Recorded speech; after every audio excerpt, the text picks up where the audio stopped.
connected. Great. So essentially, if you are feeling uncomfortable with this, if you don't want your face to show up on the record, please keep your camera switched off and ask your questions in text. You can use either Zoom chat or Slack chat, the channel, the link to which I sent you in the email. Or you can raise your hand if you are feeling comfortable with this, and we will try to help you as best as we can. And once again, although we are going to do a lot of live coding, if you are feeling stuck somewhere during the exercise or during the process itself, please feel free to raise your hand and one of us will help you either in the chat or just with everyone connected to it, because chances are if you encountered an issue, others may encounter it as well. So we are basing this workshop on the workshops that developed by the Carpentries collaboration, which works on providing software development training for the academics. And you can use and share and adapt these materials as much as you like. This is completely free. So please feel free to share it with your colleagues or organize your own workshops. And in fact, today's instructors, at least two of them were attending the previous InterPython workshops that we organized. And me and Riley, who are also going to be the instructors today, we attended the Carpentries workshop with which all this started. So here we are, today's instructors. As I mentioned, Sid and Meet actually were attendees at the previous workshops, and I'm very happy that they are moving to the instructors category today. And other than that, I think this is the most important information. Please, once again, since this is the first time we are doing this in this format, there might be some spelling issues or errors in the materials. If you find something, please feel free to let us know, either by email or by an issue in the GitHub repo. And with this, I think I can stop sharing and I can, yeah.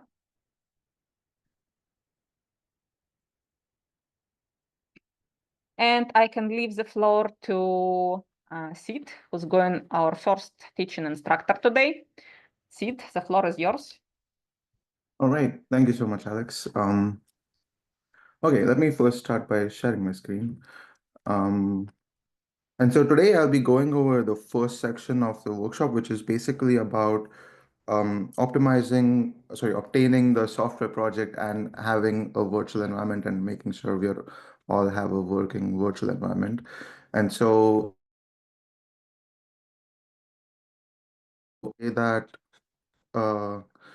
this is based on this web page. So all the material will be available online later for you to take a look as well. I won't explicitly be going through the web page because then I don't want to divide your attention between what I'm doing live as well as what's on the web page and so on. But yeah, all the material is on the web page. And so a couple of prerequisites. So like Alex said, that we're doing this for the first time. So there might be some small issues or pacing issues or whatever. So if you find something that's off, please feel free to interrupt me, let me know.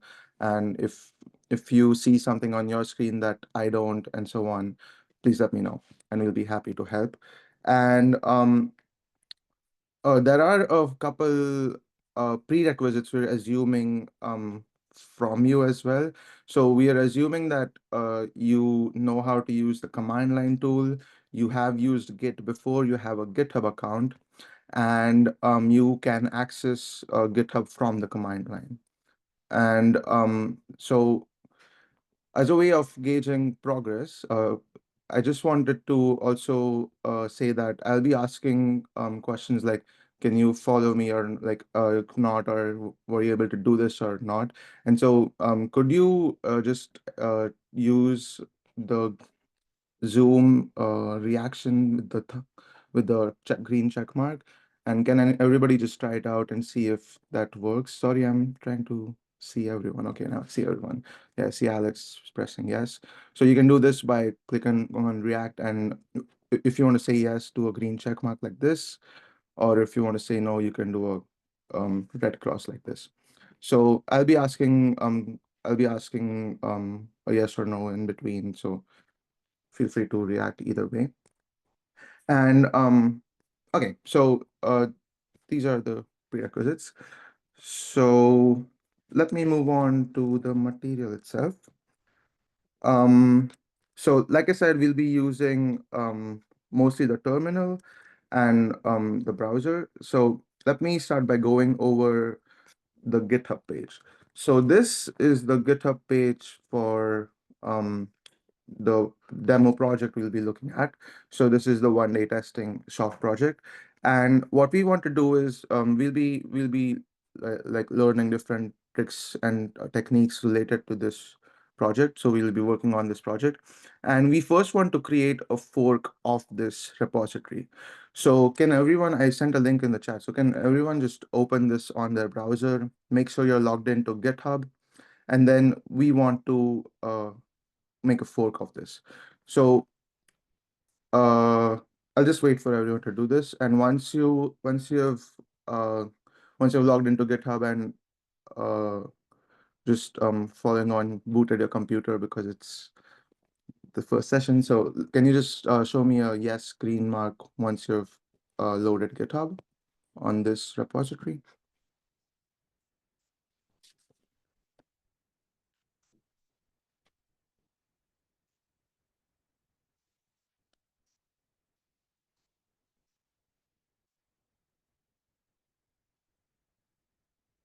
I'll just wait for a second or two more.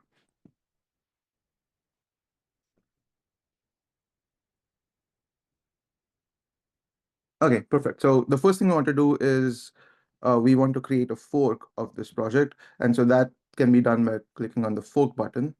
And make sure that you're copying the main branch only. And this is because for further tutorials in this, for further sessions in this tutorial, we'll be using different branches. And then you can just create a fork.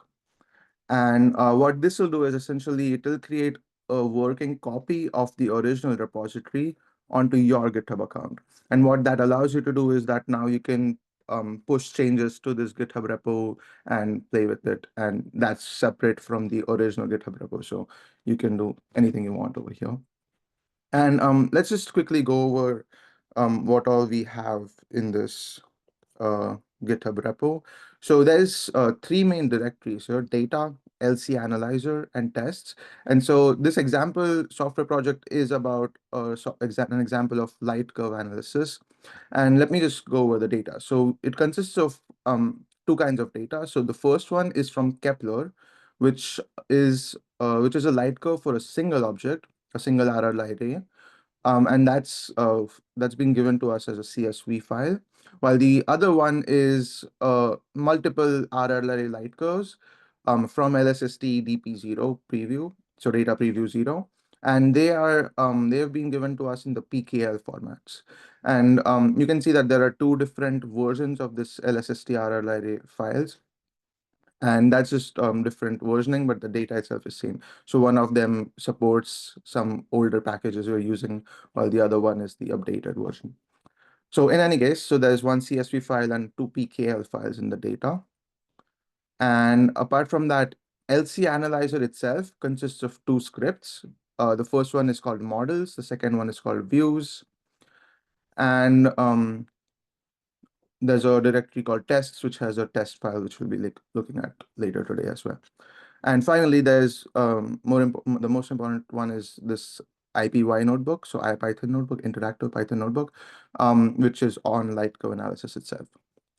So yeah, GitHub itself can give us a brief overview of everything we want to look at. But let's now actually start by cloning the repository onto a machine. And so the way I like to do is like I like to create a specific directory for this. So this I'm gonna create something called interpython workshop. And now I want you all to clone the repository onto this. So um, the way to go about it is assuming you have your SSH set up.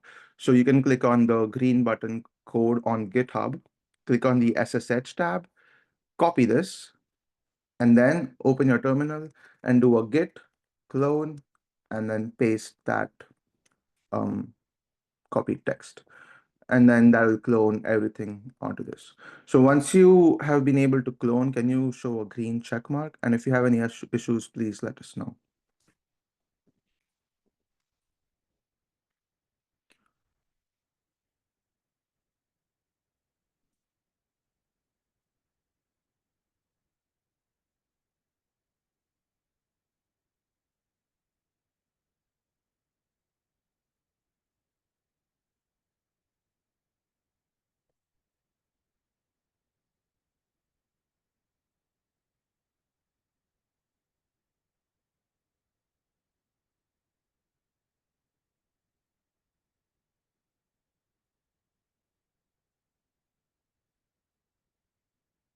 Okay, in this case, I would like to wait for everyone. So just so we know that we have a working repo. So I'll wait for a minute more.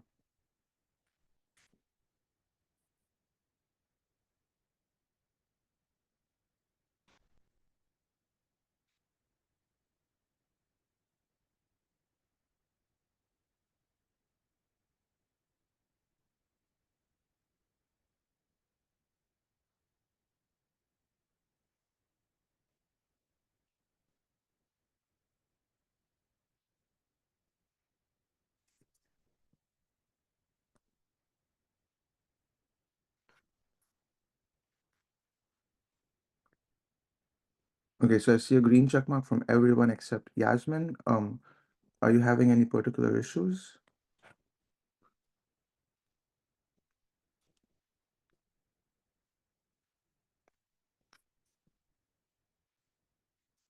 Mm,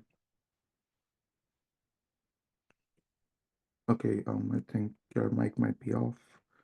Um, okay, so let's move on forward. Yasmin, if you have any particular issues, please let us know and we'll try and take a look at this as well. So yeah, perfect. So once you have cloned the GitHub repo, the first thing you want to make sure is that there's nothing like a base or something like that here. So a lot of us are used to using Conda environments. So just if you have anything like that, just do a Conda deactivate and make sure that you have no other environment right now. So I don't have anything, so I won't enter it. But make sure you're in there's no environment you're currently in.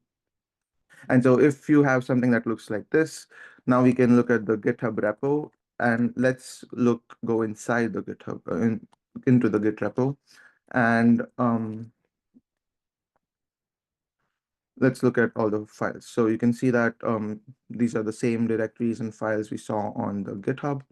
And one thing we can do much better here is we can go into the data directory, and we can also now look at the files. So let me just expand this.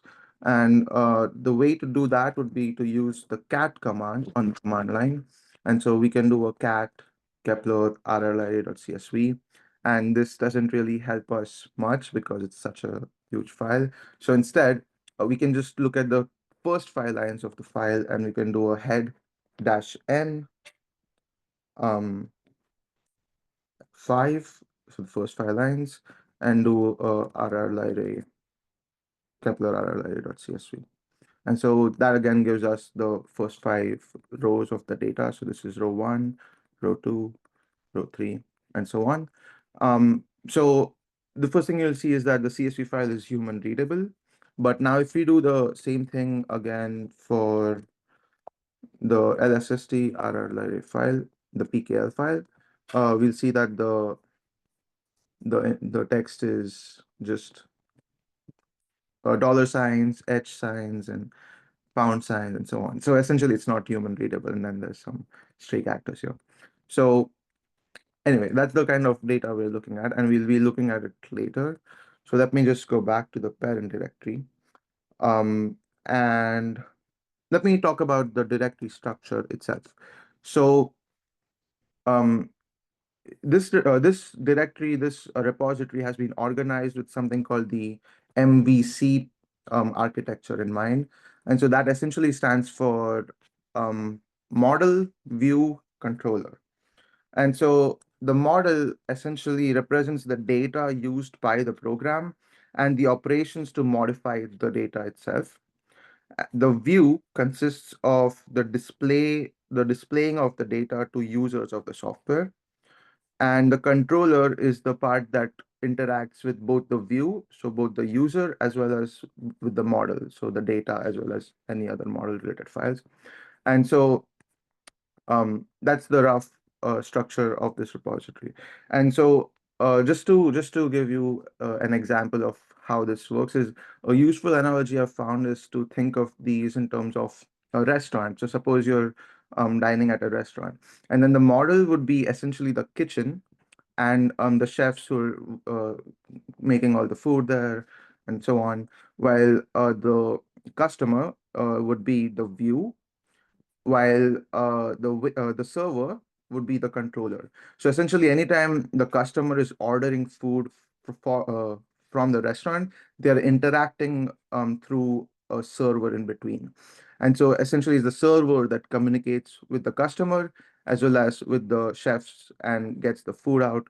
And so once the food is ready, the server again takes the food, gives it to the customer. The customer then can let the server know if there's any changes they need and so on. And so essentially what this allows us to do is that having separate identities like this just makes it easier to debug and so on. And this broadly falls into the philosophy of something called separation of concerns. And so as long as we know which part is the controller, which part is the model, which part is the view, we can sort of have an environment where we know what's going on in each part of the project. Cool. Um, so the next thing we want to look at is we want to first create a virtual environment. And I'm just going to clear everything and be in the base directory of my repository. So yeah, so there are multiple reasons for for needing a virtual environment. So virtual environment is basically a carbon copy of all the requirements needed to have a Python version running with distinct packages and so on. And so essentially, it's like a separated, isolated copy of all required modules and dependencies. And the reason we want this is because if you're working on many different projects, so you might be working on this one code which is 15 years old and it doesn't support the latest version of NumPy, while you just downloaded a code 2 days ago which only works with the NumPy 2, for example. And so you don't want your new code to break your old code. So you don't want your code from project 1 to break your code in project 2. And the best way to achieve this is to have different virtual environments. And essentially what that ensures is that each virtual environment now has a separate, unique list of dependencies, which are unique to that project. And so to just give you an example, so you can use the command called which Python 3, and it shows you what kind of where's the Python base file you're using, where's the Python executable which you're using. So right now I'm using this, the one that's in my homebrew. That might be different for yours. And essentially, so we don't want to use this because now if we install any packages, they'll all be overwritten for our home for all of the system. And that goes against the ethos of virtual environments. And so we'll be using something called venv. And venv now essentially it stands for virtual environment. And there are lots of different kinds of packages like this as well. So there is something called virtual env as well. We won't be using that. Conda is really powerful and a good way, another good way of having different virtual environments as well. And it's really popular in astronomy, at least from what I've seen. And so the advantage with Conda is that it allows you to work with different kinds of Python versions as well as different kind of package versions. But for this tutorial, let's just stick to venv because it comes pre-installed with Python 3. and we don't need a different Python version for this project. And so the way uh, to install a virtual environment is essentially with this command, Python 3 -m venv, and then we'll put whatever name we want. And so in this case, I'm just going to put the name venv because that's that will help us sort of know that the venv directory contains the virtual environment. But this can essentially be anything. So it can be something like lsst or interpython, and you can use anything that you want for your project. But let's stick with venv for now. And that'll essentially create a virtual environment directory in your current directory. And so if I do an ls-l, you can see that it created this new virtual environment directory, and it's inside my base directory. And now you can create this virtual environment directory anywhere on your PC, but generally it's recommended to have it inside your project directory itself, so you know that this virtual environment belongs to this project. So yeah, this is what my directory structure looks like. Going back to you, so does anyone have any questions so far? And if yes, please feel free to speak up. And if not, if you're running into bugs or anything, please feel free to speak up as well. And if not, can you show me a green check mark once you're caught up with creating a virtual environment and you have a directory structure that has a VN folder as like this?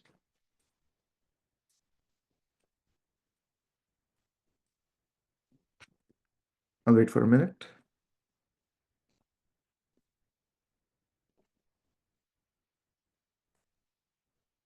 I think we have a question from Flavia that it's not installed in your PC.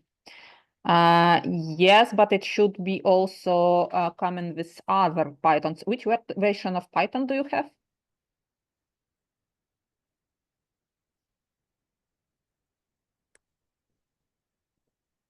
So I'm using 3.13, but I think VN was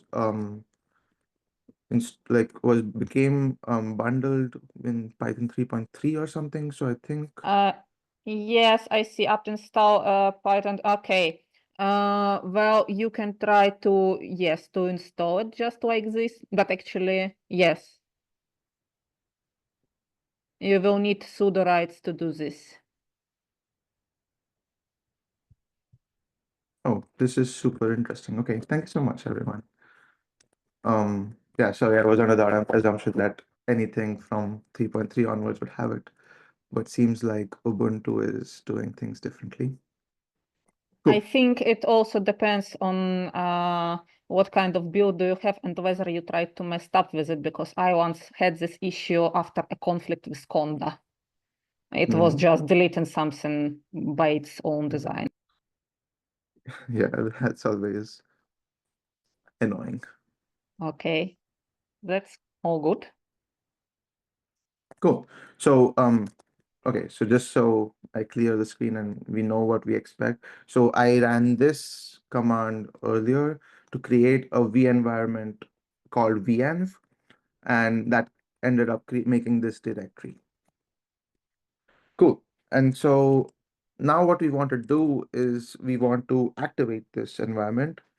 And the way to do that, so okay, before we do that, let's just look at what the VN directory looks like. So it includes this multiple, so there's one file and multiple directories. And if we look at vn/bin in particular, that contains all the different kinds of executables. So these are the 6 different executables. And we essentially want to we want to run the command called activate. Now this step differs if you're using Windows as compared to Unix based, so either Linux or Mac OS. So I'm using Mac OS here. So the command for me is now essentially source vn bin activate, and that will run the activation file And you know that that has run successfully if you end up with a VN before your directory. And for Windows, the command is source VN scripts / activate. So I won't obviously run this because I'm not on Windows. But yeah, if you're using Windows, this will be the command you want to use. But after you run that, the result will be the same, is that you'll see a VN in a parenthesis before your terminal. And so that essentially implies that you are successfully in the virtual environment. And the way to check this as well, always a good idea to check this, is to use which again, and we'll do a which Python 3. And now you can see that the Python 3 executable, which we're looking at, is coming from this interpython directory, which is my current directory. And so we are successfully using the virtual environment for this project. And this is now applicable to pip as well, and pip3 as well. And just to give a historical overview of, sometimes you'll see Python working fine, but Python 3 also works. And so before, when Python 2 was really popular, the default was Python 2, and Python 3 was Python 3. But nowadays it's just Python 3 most of the time. So most of the times they will be interchangeable, but you can never go wrong if you always use Python 3. So that's what I'm using for this tutorial. So yeah, like I said, pip3 is now from the virtual environment as well. And so let's go installing some packages into this virtual environment. And you can see that now if I do a Python 3 and enter the terminal and do an import pandas SPD, there's no module named pandas. And so let me just install it with pip3 like this. So pip3 install pandas. And that's one of the dependencies we want for this project. And cool. So pandas is installed. And let's also install matplotlib. So pip3 install matplotlib. Cool. And so just to make sure that this was installed properly, you can go into Python shell and now try and import pandas as PD once again. And you see that it works. Hopefully. Okay, yeah, it worked. So pandas was successfully installed, but we don't really have to do that. So you can exit the shell as well, and you can instead do something called pip3 list. And this will essentially show all the different packages you have installed right now in this virtual environment. And so we can see that pandas and matplotlib were installed successfully as well. And often another thing that's really useful when working with projects is being able to have the same set of dependencies and being able to share them really well. So suppose now I know that this code works on my machine, and I want a user of my software also to be able to have the same exact versions of all the packages. So we can create a list of requirements with pip itself. So the way to do this is something called pip3 freeze. And this will just show you all the installed versions. And we want to save this into a file. So we can do a pip3 freeze or greater than. So essentially that saves all the output into this requirements.txt file.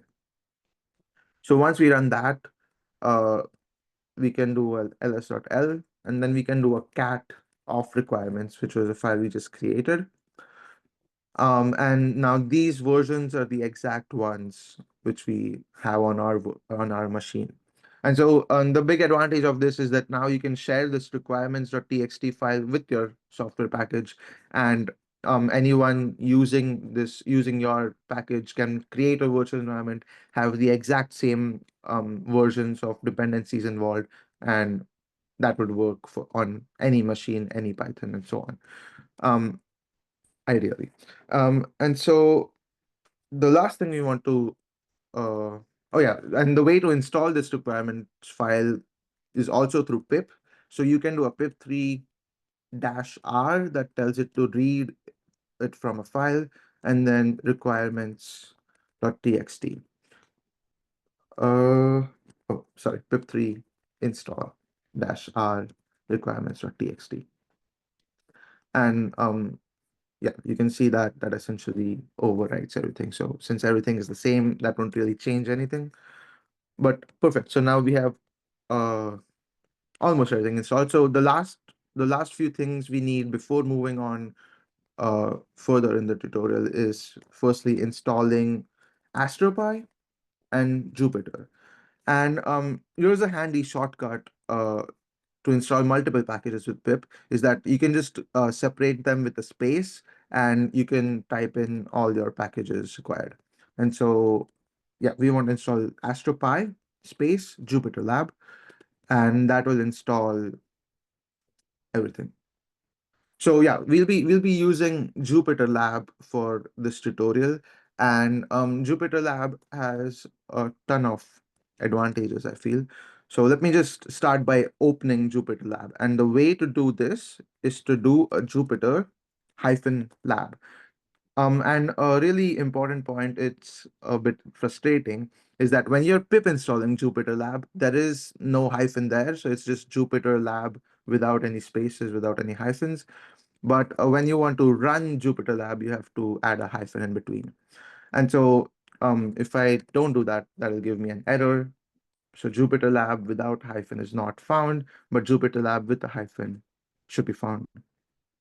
And this will automatically open everything, open your Jupyter environment in a browser. And so if it doesn't, you can always just copy these URLs as well. And token is essentially an authentication system that forces you to log in properly. So essentially, just click on this and it'll open a page on your browser like this, and that should work. So I just want to contrast this with something a lot of you might have seen earlier. So a few years ago, Jupyter notebooks were the most common way of having interactive Python notebooks, and Jupyter notebooks was essentially this. It looks something like this. So essentially, you have one notebook, and you can run the cells individually. And a few years ago, Jupyter Lab was introduced, which is like by the same Jupyter team. So it incorporates Jupyter Notebook within Jupyter Lab, but you can also now look at different directories from within here.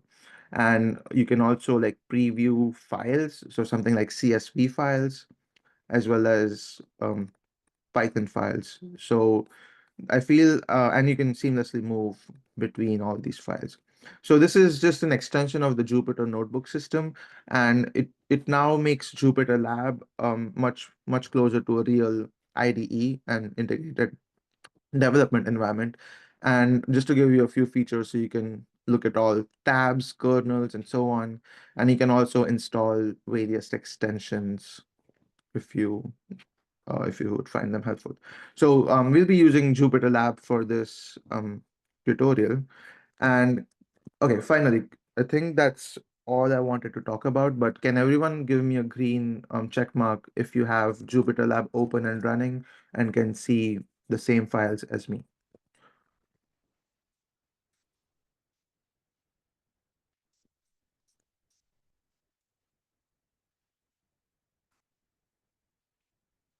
And if you're running into any issues, please let me know. And yeah, maybe we can wait for a minute or two. While we wait, I think that's all from my side. So Riley, I believe it's you who's next, right? Cool. Uh, I saw a comment. It's asking me for a password. So okay, so if you go back to your terminal, the password would essentially be the thing at the end here. So token is equal to this. So normally, if you just open this link directly, it won't ask you for a password because it'll automatically log you in with this token. But if it is asking you for a password, you can just copy this and then paste it on your Jupyter.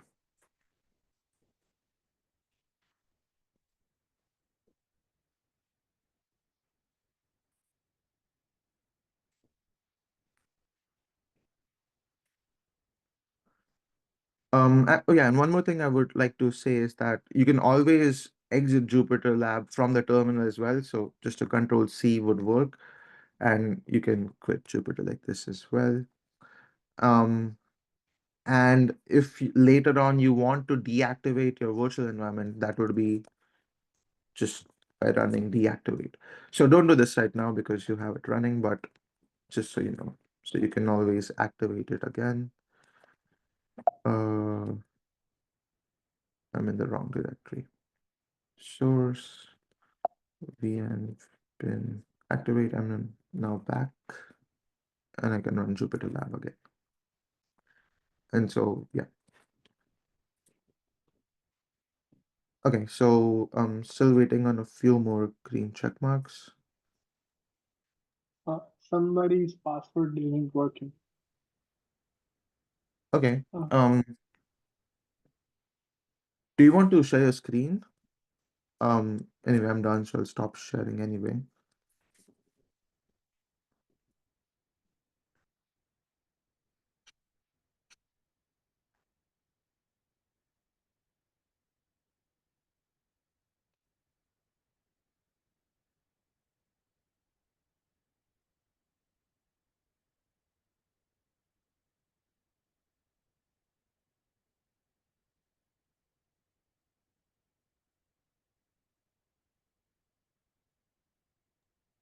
So whoever's having the issue with the password, can you please share the screen so that we could troubleshoot it? You should have a button below your Zoom window. Share the screen.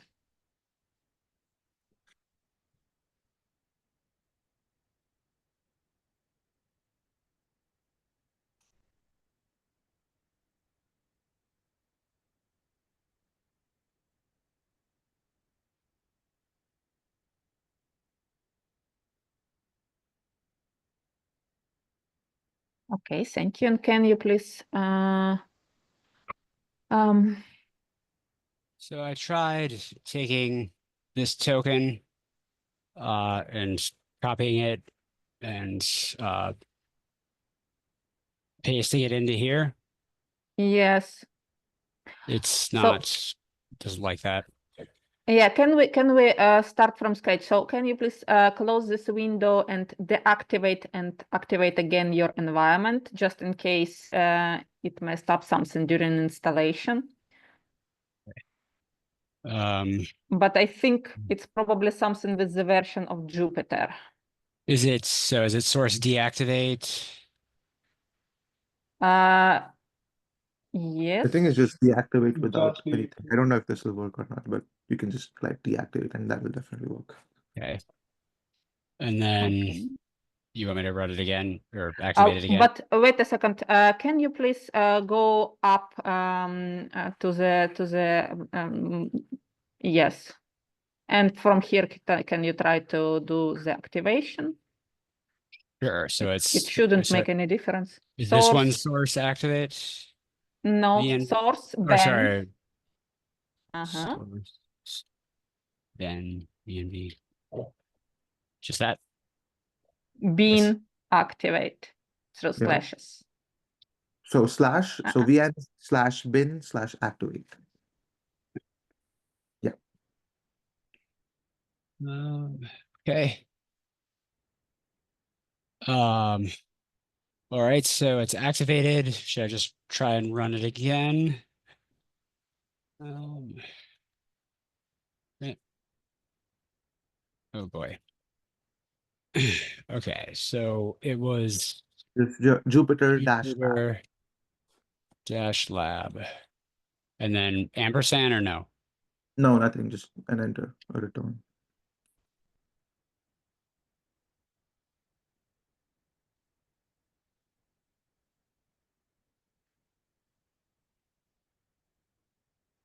Okay, so this is where it's telling me I don't have a browser set or something like that. But I still should be able to use these right up here.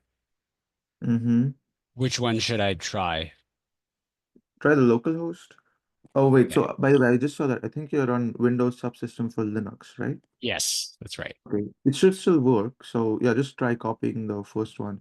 And now it's on 8889. So, a different local host. So, maybe that was the issue. Do you have something There we else? go. Now Do it's you running. Okay, perfect. Weird. I would like to know what went wrong, but maybe later. Yeah, I think- probably try it a couple of times when you have time. And if you encounter issues, just let us know, because I think that maybe it's because you are running on the subsystem. Maybe there is something with permissions, I guess. Yeah, something like that. Okay, Yeah, thank the you. other thing I can think of is that I saw that now you're on a local host 8889, which Mhm. probably means that you have something else running on local host 8888, which is the default. And so maybe you were trying to use the password from this 8889 on 8888, and that's why it wasn't working. But Hmm. I think that could be what's happening. So, Okay, but it works now, so that's great. great. Thanks. Yeah, sure.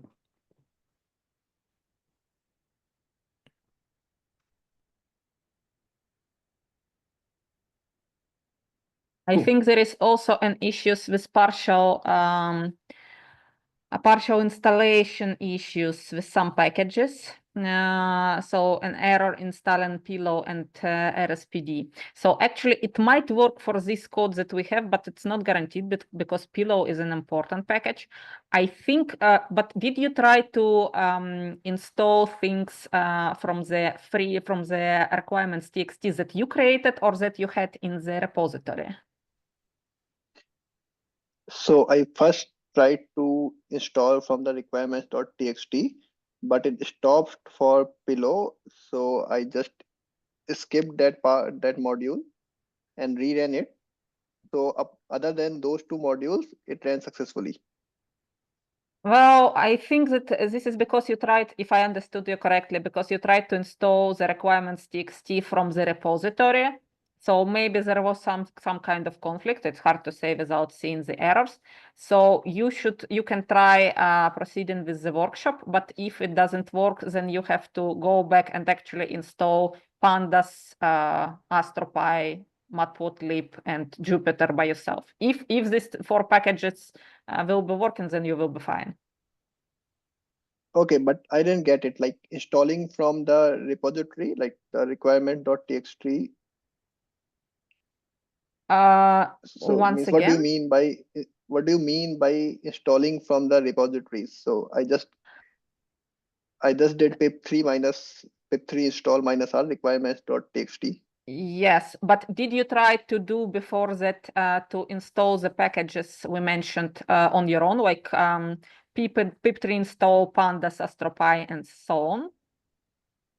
No, I didn't try it. Yeah. Okay. Yes, so essentially what happened is that you tried to install the list of packages that was already in the repository that you downloaded from GitHub. So this is a list of Yes. packages that was created on someone else's computer. It is not guaranteed that if something was successfully installed on someone else's computer, that it will work okay on your computer. There might be, Okay, fine. yeah. So it is if there is no strict desire to use exactly the software that was created by someone else, installing the packages on your own for the fresh project is actually a good thing to go, because there is less chance of conflicts. If you encounter this in real world situation, when you need to install stuff that is developed by others, then you start troubleshooting why you cannot install these particular packages, which is another topic completely. Okay, fine. So I shall do this pip3 install AstroPy Yes, and exactly. And Pandas then do on. pip. Okay, fine. Thank you. Yeah, in Okay, this thank case, you just want to install Pandas, AstroPy, Matplotlib, and Jupyter Lab, and that should take care of everything else. So Yeah. just give that a go. Okay, if we don't have any more questions and issues, Riley, this is your turn, and thank you, Sid. Yeah, thanks, Sid, for that introduction. That was great. Yeah, so I'm going to be talking about section 2 of the workshop, which is titled Ensuring the Correctness of Software at Scale. So this section is all about testing our software and making sure that the software that we write is behaving in the way that we expect. So in this section, we're going to be using a testing framework called PyTest, which is a free and open source Python library that helps us structure and run automated testing. And we're going to design and write a couple unit tests using PyTest to make sure that our code that we write is behaving correctly. And we can also use a feature of PyTest called parameterization to increase the number of test cases that we run. And then the last thing we're going to do is try out test-driven development, which is an approach where instead of writing a new feature for our code as the first step, we actually start by writing the tests, and then when the tests fail, we can rewrite our feature and refactor it so that the tests don't fail. Okay. So let me share my screen.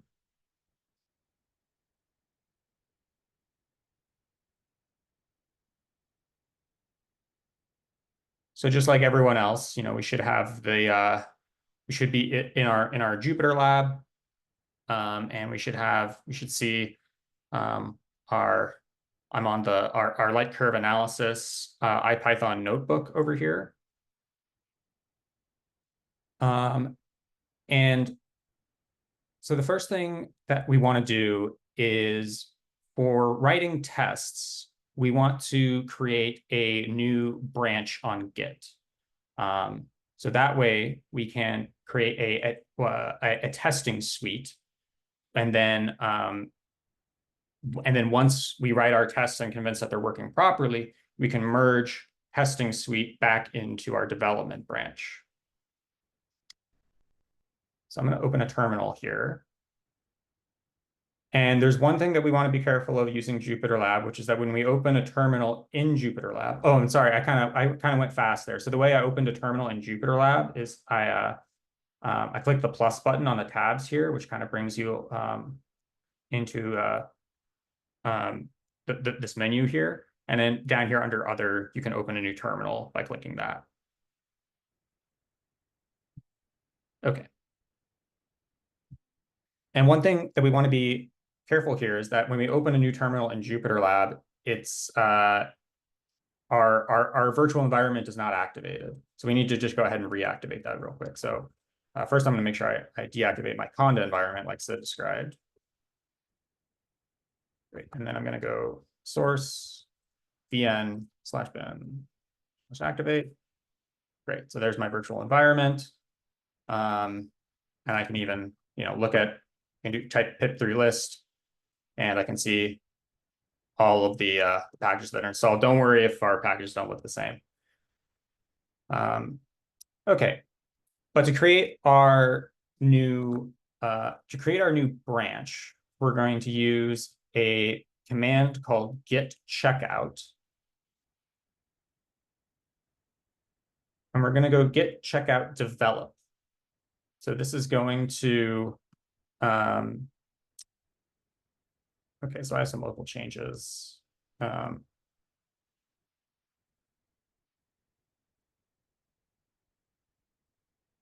Okay, so I'm actually already on my test suite branch, but the way that you can create that is typing git branch test dash suite, and that should create a new branch. And of course, for me, it already exists, but for you, that will create a new branch. And then you can look at all the branches you have by typing git branch dash v, and you should see that the test suite is there, but you are not on that branch yet. So you will need to type git checkout test suite. Right. And so for me, I'm already on the test suite branch, but that should switch you over to that branch. So this might be a good place to just pause for a sec. Was everyone successful in creating a test suite branch?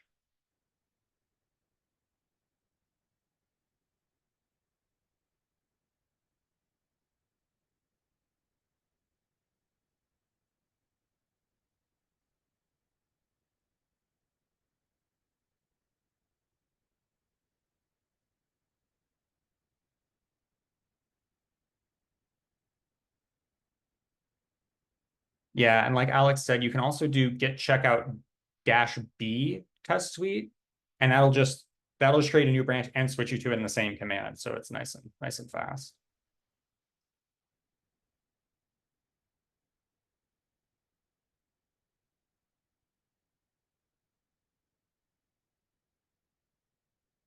Okay, I'll give it another, 10 seconds or so here, but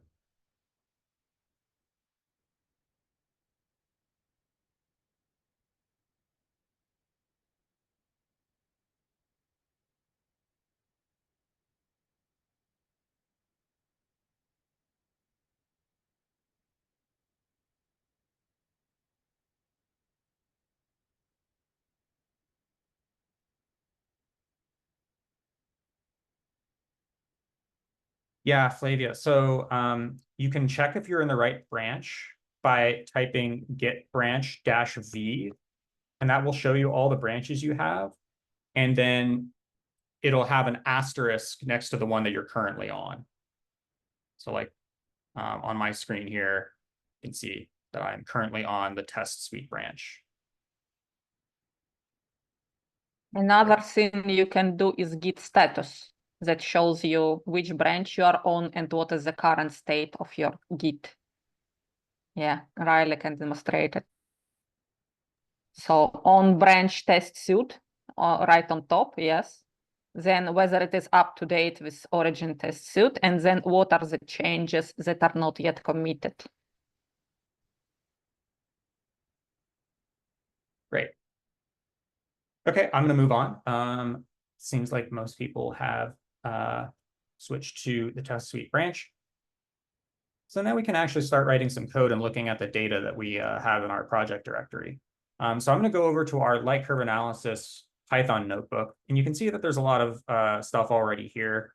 But I'm just going to kind of go down to the bottom and start fresh. You could even start this in a new notebook if you want. But since we already have the one here, I think this is, so I'm going to start a new cell here. And, best practice when using Jupyter notebooks is, when you start, kind of start a new section, it's good to just create a markdown cell for a section header. So I did that by clicking this button up here when I have the cell selected, and I switched it over to markdown. And I'm going to create a header by doing 2 pound signs, and I'm just going to name the section testing.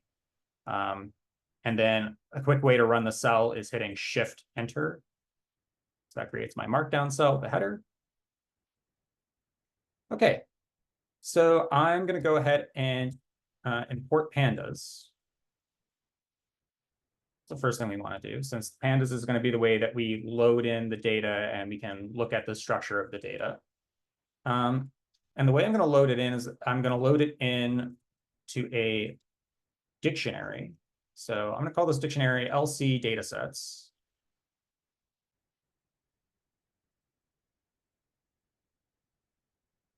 And then in LC datasets, I'm going to create a new column called LSST. So brackets and then the string LSST inside. And then I'm going to use a pandas command called read pickle. So pd.read pickle. And the data is in the directory data/lsst _rr lyra.ptl. So that's going to read in that data file. And then I can also type LC datasets, LSST, and then .info. And this is going info. and this is going to tell me some information about the data that we just read in. So go ahead and run that, and we can see that there are the 12 columns here, and so you have things like the filter, the visit ID, coordinates, PSF flux, magnitudes, etc. All of the kind of typical astronomical information that we expect. The 4 columns that we're going to be using are object ID, band, and the MJD and PSF mag. So we can pick an object by creating an object ID variable. And so I'm going to go datasets, LSST, object ID.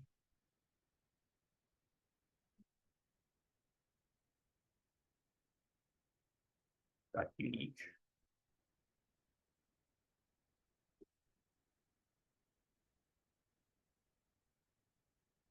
So with this, oh, sorry. Yeah, I'll scroll down a little bit. I'll try to keep my work centered here. So what this has done is that it's listed all of the unique values of the column object ID, and I selected the 4th one. So if I print out what object ID is, it's this big long number. So that's one of the object IDs that we selected. Okay. So then what I want to do here is I want to get all of the observations corresponding to this object ID. And I want to store them in another dictionary. So I'm going to create a new dictionary just called LC. And I'm also going to define our list of bands. So as we know, that's URGIZY. We define the band names. And then I'm going to loop over each of these bands and create a list of observations corresponding to each one of those bands. So I'm going to do 4B in bands. And I'm going to call this filt band object equals LC datasets LSST, and then we're going to also get our object ID column, object ID.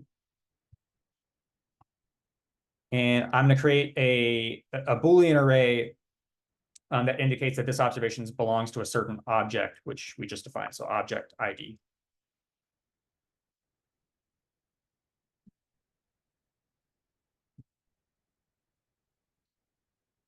I'm not sure how to increase the font size, but I can zoom in a little bit, maybe. Is this better? I'll also note that I am directly following the lesson the lesson for this section. So if you ever get lost, you can find where we are in the lesson materials over here.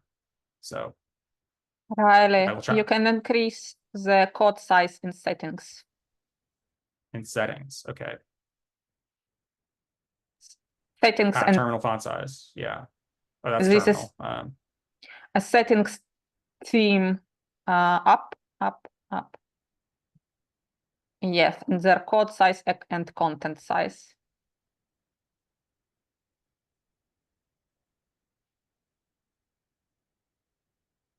And content size, okay. Okay, I'm not sure. Yeah, it looks like it doesn't do much, but hopefully with it zoomed in, it's a little easier to see. So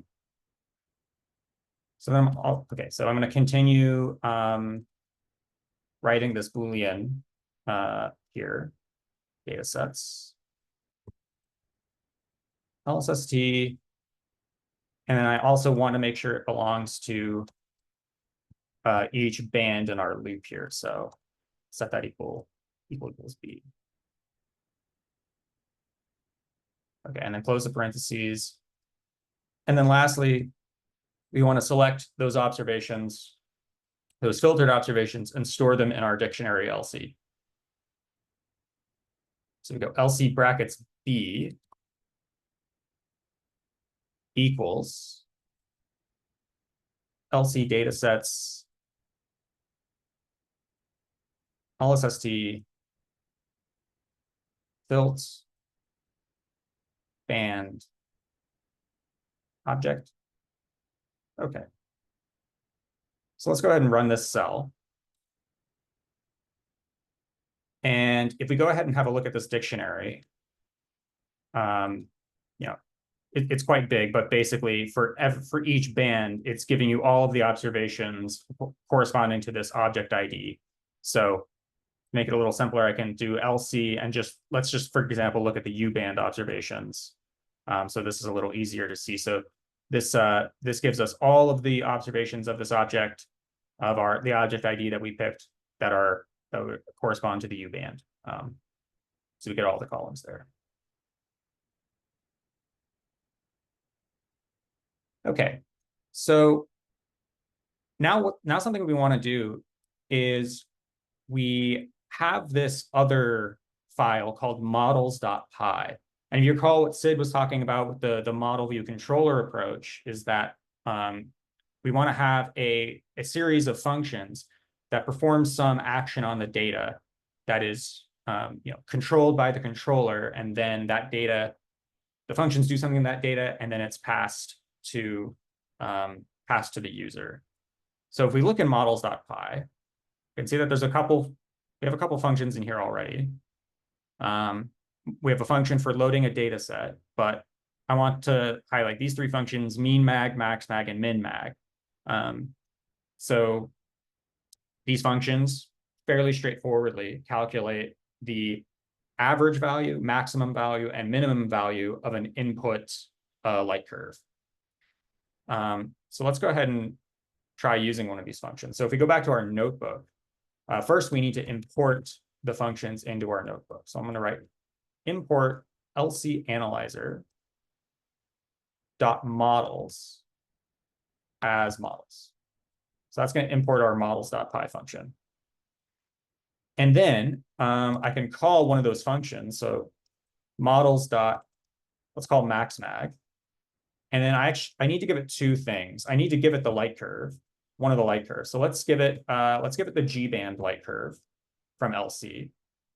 And then I also need to tell it what column that I want the maximum value of.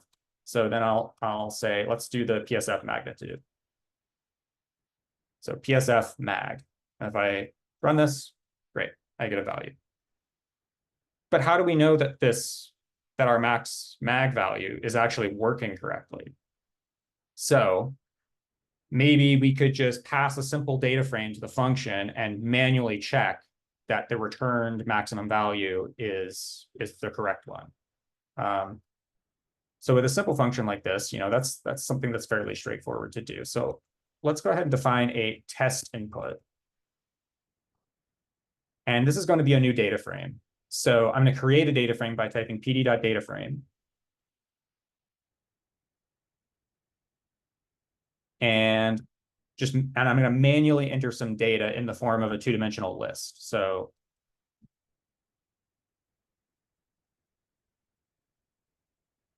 we're just choosing some arbitrary values here.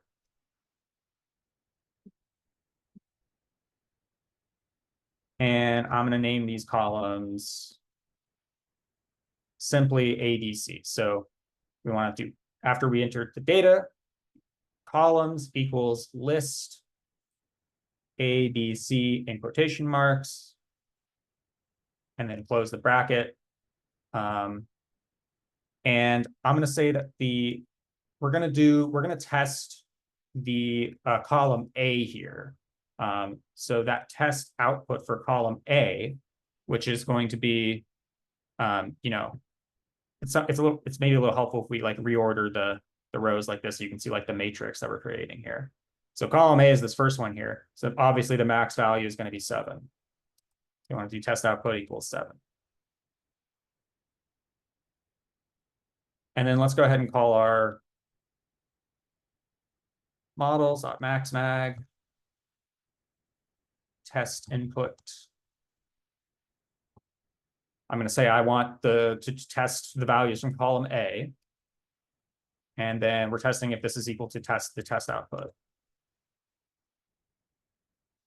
We see that it is. Great. So now let's go ahead and make this a little bit more realistic and say that we want to get the maximum values of the light curves in all the bands. So we can write a new function for this as well. So let's go ahead. We're going to call this calcstat. I need to define the function first.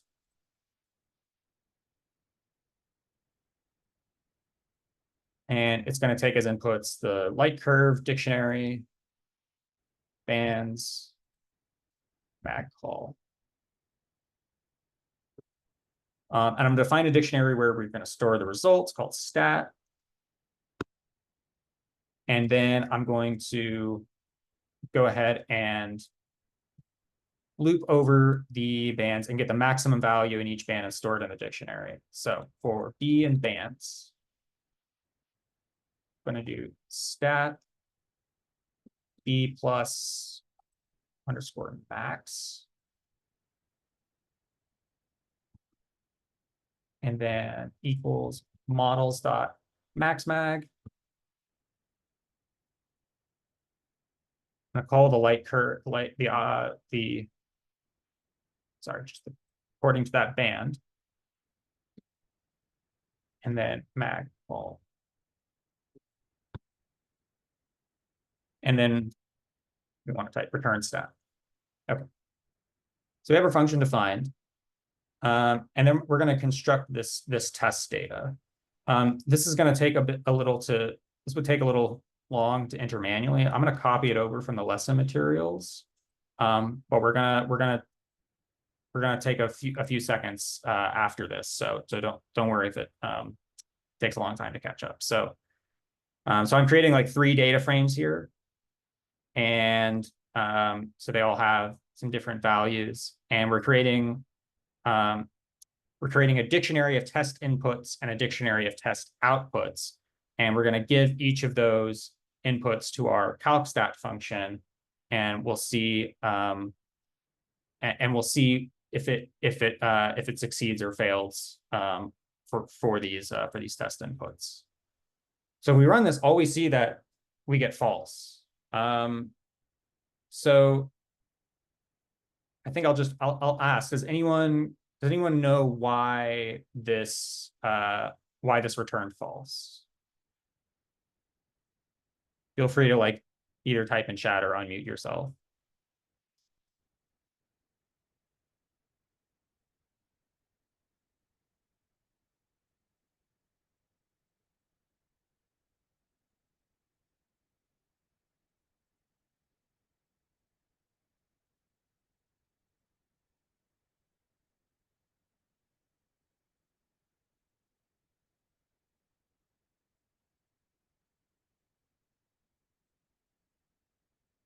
Yeah, so Ava has pointed out that that in our test output dictionary, we've incorrectly assumed that the max of data frame 3 is 8, but if we look, if we look at the B column of data frame 3.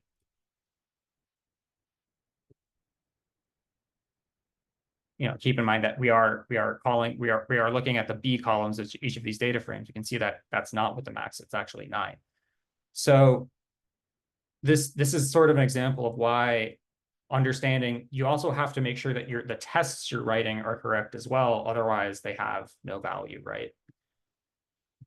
So doing this manually is kind of, it's fine for simple functions like this, but we want to scale this up to a large code base. These kind of manual functions aren't going to cut it. So this is where we're going to introduce a testing framework called PyTest. So first of all, we have to install PyTest. And the way we do that is we can go back over to our terminal tab, And I'm going to write Python 3-m install PyTest.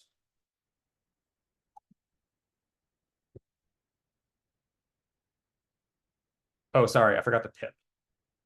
Very important. Python 3-m pip install PyTest. Okay, so I already have it installed. But please, write in chat if you have any issues installing PyTest, since we're going to be using it for the next couple parts. I'll also note that there are other testing frameworks other than PyTest. There's also unit test, but unit test kind of requires some knowledge of object-oriented coding paradigms, and we're working in much more of a functional coding paradigm here. So PyTest works really well for this example. Okay, so with PyTest installed, we can go back over here and we can go back over to our notebook, and we can look at our, let's go over to our test models.py file. So here we already have some tests for the functions that exist in models.py. You can see that we've imported PyTest up above, and we have two tests for testing a data frame containing integers, and then a data frame containing all zeros, as we give that to our maxmag function. And if we want to run these tests on the functions in models.py, the way we do that with PyTest, if you go back over to our terminal, since PyTest is run from the command line, and I'm going to write PyTest -m tests test models.py. And if I enter this,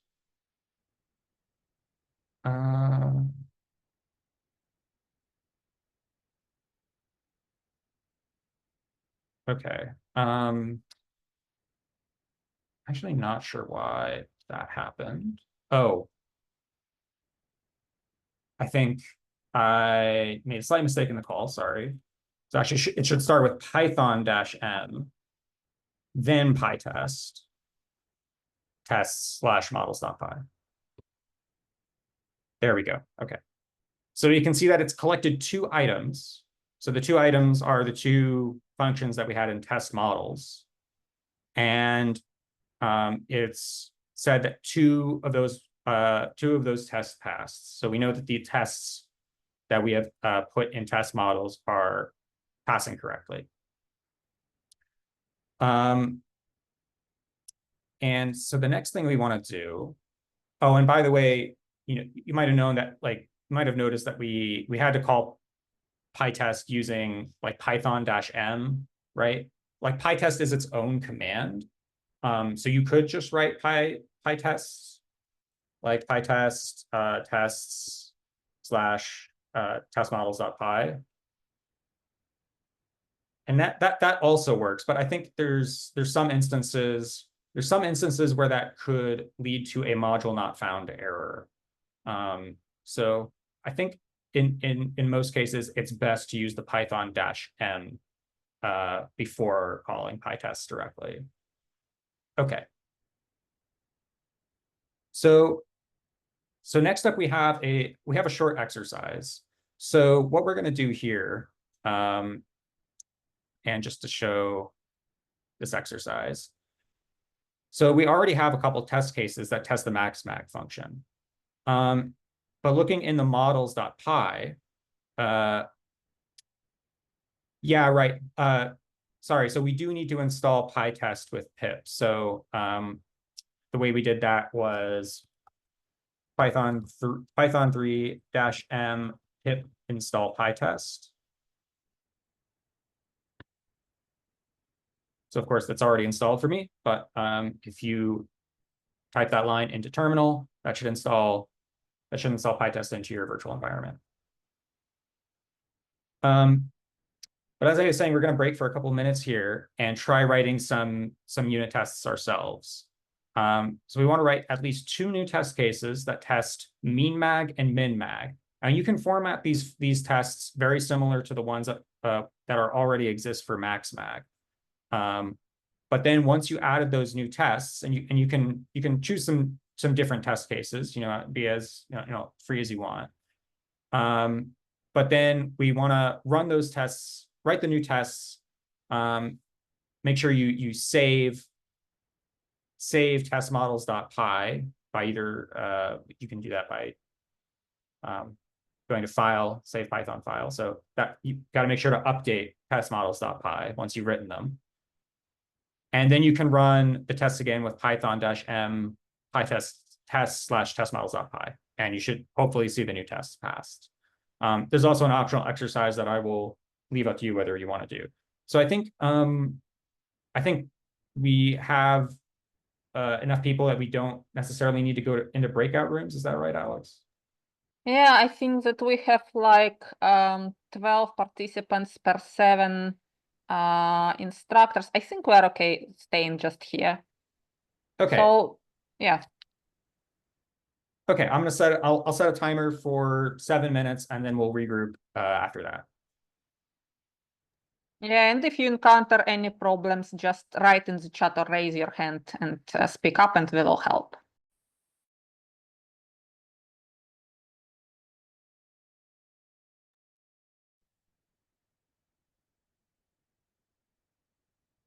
Sorry, I'm looking for where the things that were typed into light curve analysis.ipnb when I had to step out for a minute. Where can I find those things on the websites?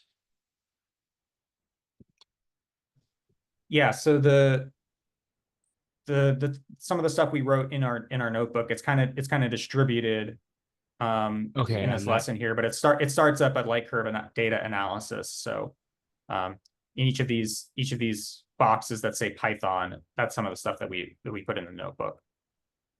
But keep in mind, a lot of the stuff is going to get migrated over to our models.py anyway. So we're just using the notebook to kind of do some testing on it. Okay.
All right, it's been a couple minutes, so I think I'm going to go ahead and carry on. But did anyone have any issues getting the tests that you added to testmodels.py to pass with PyTest?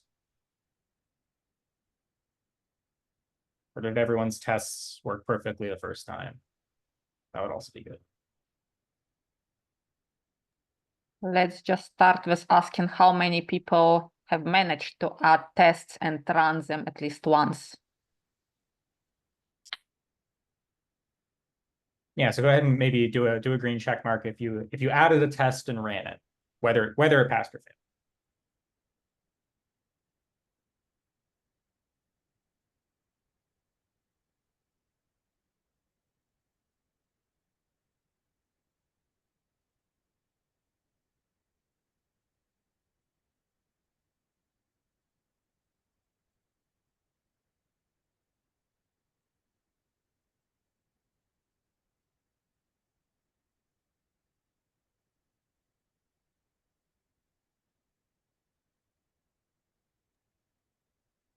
Lava, probably share your screen for a second so that we could see what is going wrong.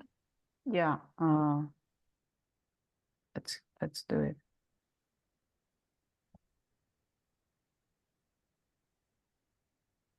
So, can you see my screen? Yes, we can. Okay, so I thought in adding a test that tests if the magnitude is positive. So I put negative numbers here and try to run. Maybe that's why it's not passing, but the error is this. So that's clear here. Well, the error is syntax error and matched closing bracket. Go to the error description and try to figure out what is wrong from what is written.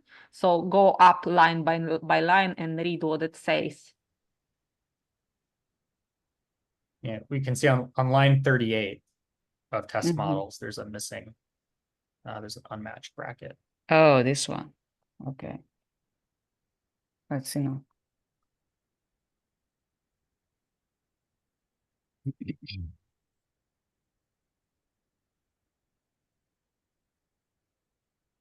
Yeah, I'm not sure. Maybe it's some logic problem. Yeah, I think the problem is that you have to define test output as a variable, and I don't think you can use because I think that will make it a Boolean. Mhm. That will define test output as a Boolean variable. Well, actually, it doesn't even, I mean, there is no equal sign, so you cannot just Okay. do what you did. So you have to define what the test output should be, like the exact number. Oh, I'll see. So it must be 5, for instance. Well, yes. Okay. So let's see. I will try to fix it. No problem. Well, there is also some variable min-max not defined. Yeah, so remember that you also have to import the function from lcanalyzer.models, like in the other functions. It doesn't Okay. know what these functions are just by itself, so you have to do that.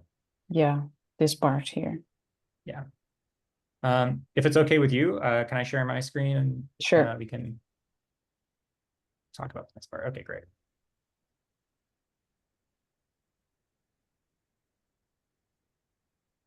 Okay, so the other thing I wanted to show you is that we can also use PyTest to test if an input results in an error, because sometimes that is the expected behavior of our model. So I'm going to go ahead and copy this function here. So we're adding a new test to for maxmag strings, which is where we're going to give it an input called string here, and we have this new line called with pytest.raises type error when we do this. So let's go ahead and add this one to testmodels.py. So I'm just going to copy paste it here. So we're importing maxmag. We're saying we want to look at column name B. And then what happens is that if our function call results in a type error, we're going to, the test will pass because we're saying that we are expecting this to result in a type error. So I'm going to save testmodels.py, and just to verify that this works, I'm going to go ahead and run python-m pytest testmodels.py. And now I can see that 3 functions have been collected and they have all passed. So that is working as expected. Okay. So, okay, so let's go on to the next part here. Oh, but before we do that, real quick, there's another thing we need to do, which is because we added PyTest to our environment, we want to make sure that we add it to our requirements.txt file. So just like Sid showed us before, we want to do pip3 freeze requirements.txt. And then if you want to check, you can look at your pip3 list, and you should see PyTest PyTest is in your requirements.txt file. And then the other thing we want to do is make sure that our work is saved to the test suite branch that we created on Git. So the way we can do that is we do git add requirements.txt, and then also testmodels.py. So these are the two files that we want to add to our GitHub branch.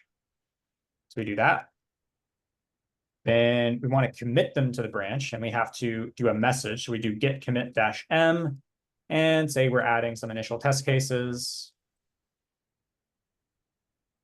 for mean mag and min mag. And so we put quotation marks around that message, and then I committed our changes. And then to push the changes to our remote repository, we do git push -u origin test suite. So this is taking our changes, pushing them to the origin branch of test suite, which is going to back up our changes onto our GitHub. So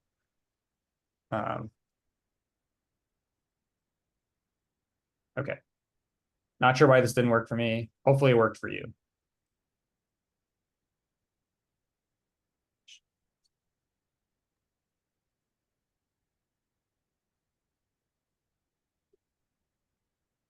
If that is not working for anyone, just go ahead and let us know in chat. But hopefully that's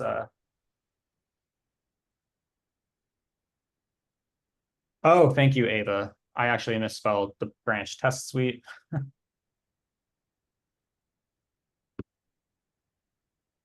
Excellent. Thank you for catching that mistake there. Really appreciate it. Okay, great. So now that we typed our branch name correctly, our branch is up to date. Okay. So now I want to talk about how we can use PyTest to scale up unit testing using a function of PyTest called parameterize. So I'm going to type an example here in our notebook where we can create a new function that's going to a new version of our maximum magnitude test. But we're going to use what's called a Python decorator, which is defined by the @ sign here. So I'm going to type @pytest.mark.parameterize. And this is going to tell the function that we define that we're going to be passing multiple different test cases to it at once whenever we call it with PyTest. So the first thing we have to do is we need to tell it, we need to give it basically a string and a list. So the string is going to say what the name of the 3 inputs that we're going to give to the function. So let's call them test data frame, test column name, and expected. So we're going to create some test data. We're going to tell it what column name to look for in that data, and then we're going to tell it what the expected value is. And we got to add a comment to the end of that. And now we're going to create this list, and we're going to create two data frames. So the first one, let's create data frame, data equals, and I'm going to give it those like the same values that we had before, which I'm going to copy and paste from the lessons real quick. Oop, copy pasted too much. Okay, so there's our data.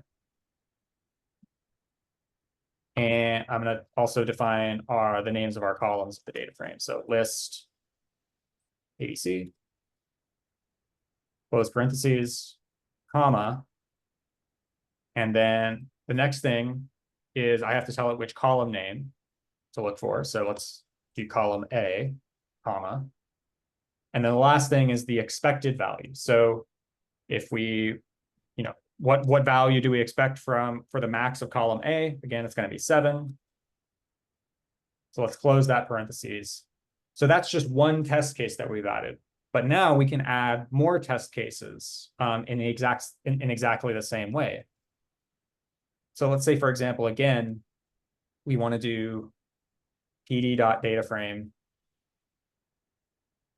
And I'm going to copy paste so we go a little faster here, but I'm going to copy our test case where we do all zeros.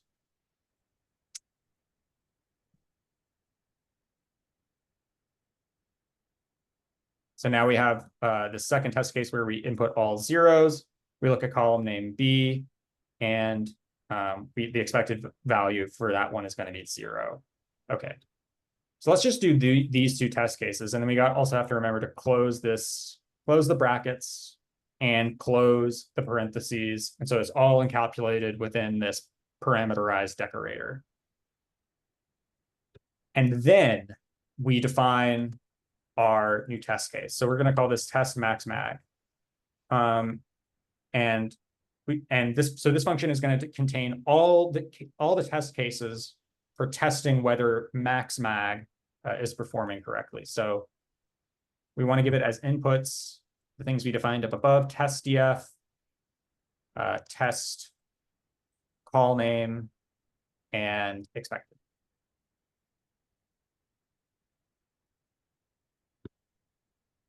And then remember that we have to import our function. So LC analyzer dot models, import maxmag.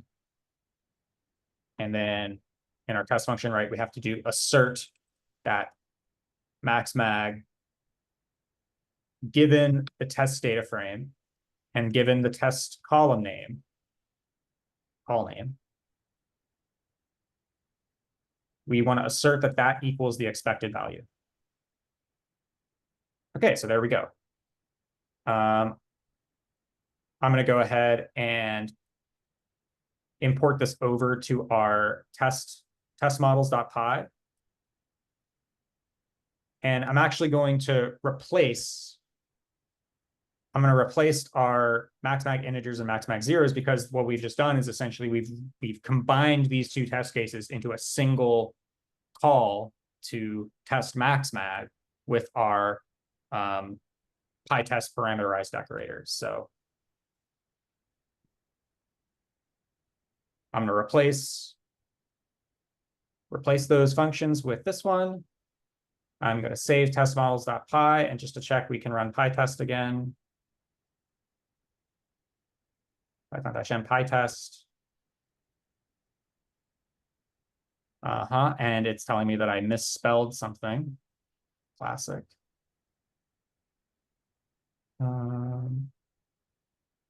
It's parameterize. Okay, There we go. So you do have to make sure you spelled the decorator correctly. So hopefully if you were copying off the lesson material, it's correct in the lesson materials, but hopefully you got it correct there. Okay. So we're going to go ahead and take another few minutes to do another exercise here. And this exercise is going to involve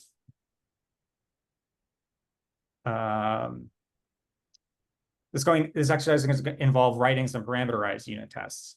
So just in the same way that we wrote them for mean mag, or that we wrote it for max mag, we want to write some new test functions for mean mag in the same way using our parameterized decorator. And I see that Wright has raised his hand, so go ahead. I'm just wondering that the first string after parameterize where it says test df test call name expected. Yes. What is that doing? So what is that first input? Yeah, so that's defining the variables that get passed to our test max mag function. So you can see that when we call that where we define test max mag, the inputs that we define for it are test df, test call name, and expected. So that's saying that when PyTest calls that function, the inputs to that function are going to be in the order that we've defined in the decorator up above. So it's going to give it our test data frame first, then the testing call name, and then the expected value. Okay. Thanks.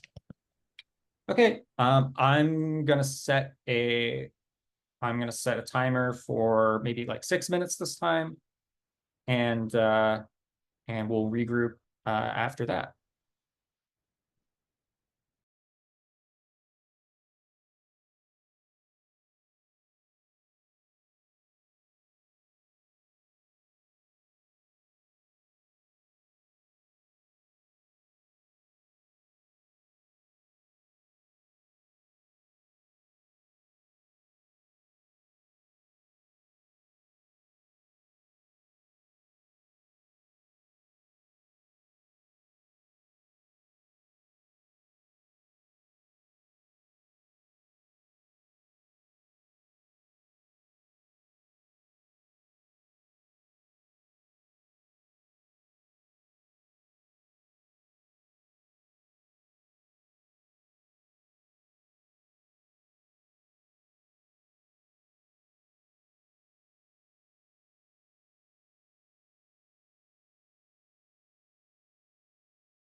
Yeah, Subair, we can go ahead and link the repository where the project is located.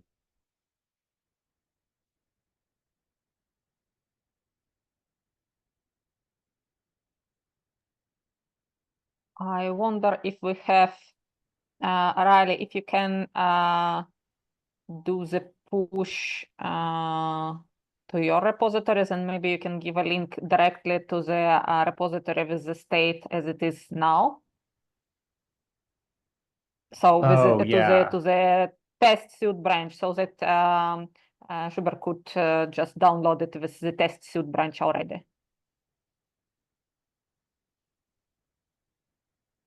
It probably me who should be doing this. Let me have a look. Yeah, I don't think I want to do a pull request. Let us wait.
Yeah, so I see, Flavia, that you had an issue with the PyTest decorator.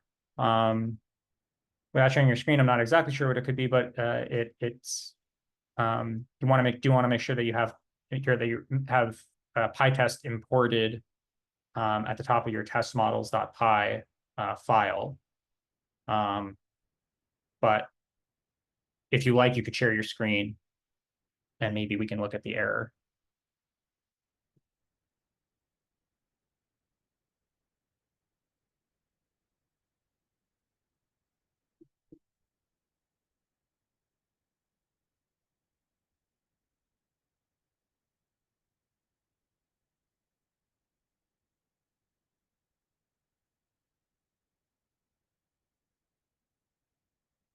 Ah, great. Okay.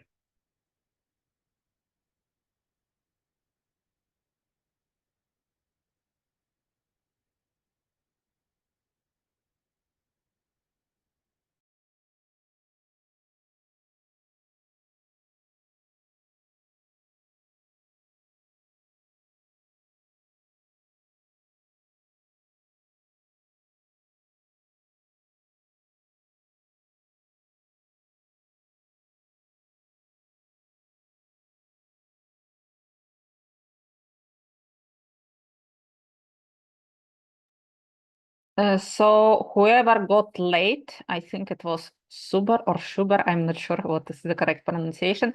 I sent a link to the workshop on which, to the repository on which I am working right now. And it has the test suite branch, which is completely close to what Israel is doing, barring some minor experiments that shouldn't be affecting anything. So you can clone this repository, but be sure to clone together with the test suite branch. So you will have to uncheck a check mark when you do the cloning.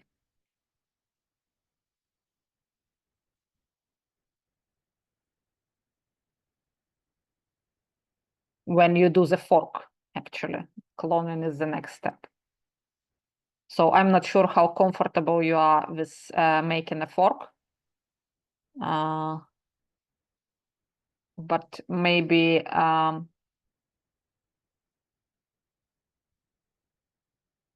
I don't know. Do we have a spare couple of minutes, Riley?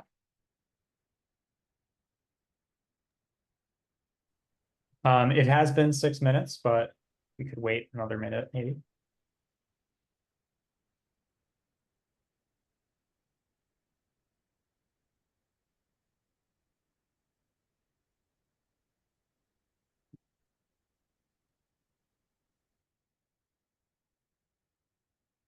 So there is a question which I don't quite understand. What line do I run to actually implement the test?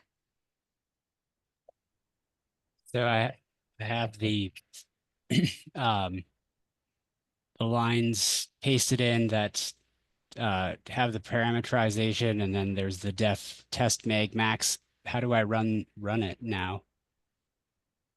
So you need to go back to the terminal, and in your command line, we want to do look at my Python so Python -m pytest, and then the name of the light curve exactly. analysis, because it's No, we want to call testmodels.py. So we want to do python-m pytest test/testmodels.py. okay.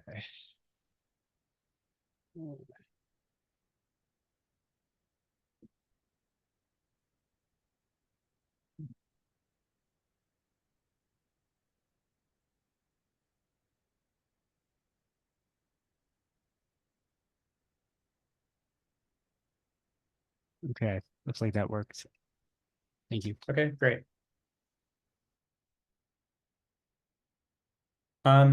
Okay, great. So maybe we could do another round of check marks if you were able to at least write a parameterized test for mean mag and then run it with PyTest, whether it succeeded or failed.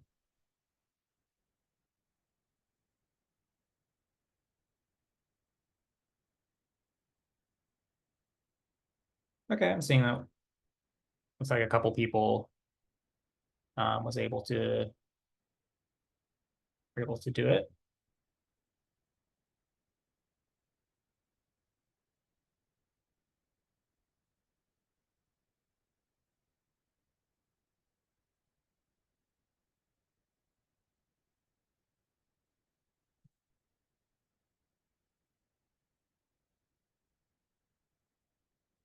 Okay, well, let's go ahead and move on to the next section here, which is we're going to use another version of PyTest called pytest.cov. So this is going to test our code coverage, as in how much of our code base are we actually testing using the tests that we've implemented. So PyTest is actually pytest.cov is actually a different package, so we actually need to install it first. So let's go over to our terminal here in Jupyter Lab and do pip3 install pytest-cov.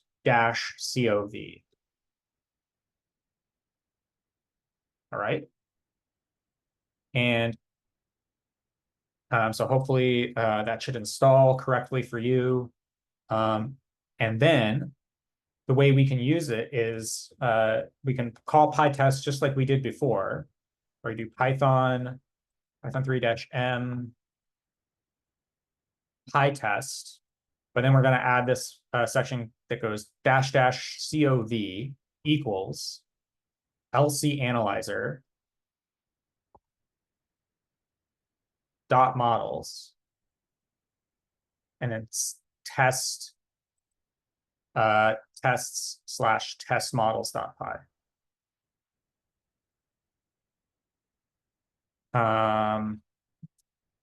So if we go ahead and run this, so it's giving the same PyTest output that we got before, but it's giving some additional information now, where it says coverage here, and there are a number of there are statements and then misses and then a coverage percentage. So we can see here that's, for me, 67 of the statements in LC analyzer / models.py have been executed, but some statements are not being tested.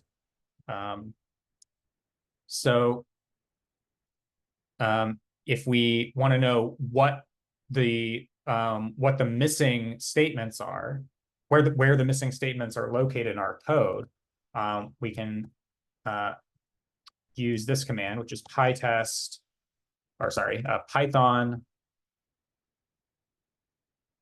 -m pytest, again, --cov LC analyzer dot models, and we're going to add this --cov -report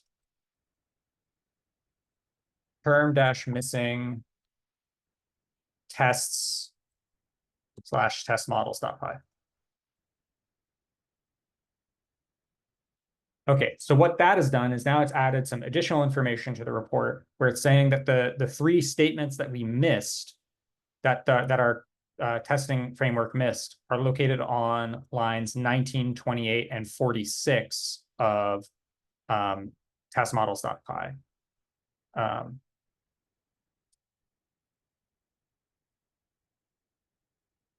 So if we go ahead and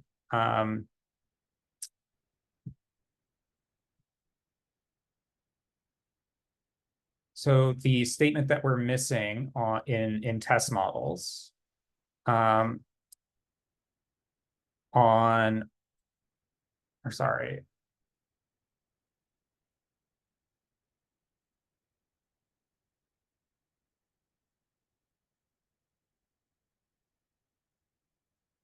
yeah, okay. So we can see that there's a statement not being tested on lines 19, 28, and 46 of test models.py.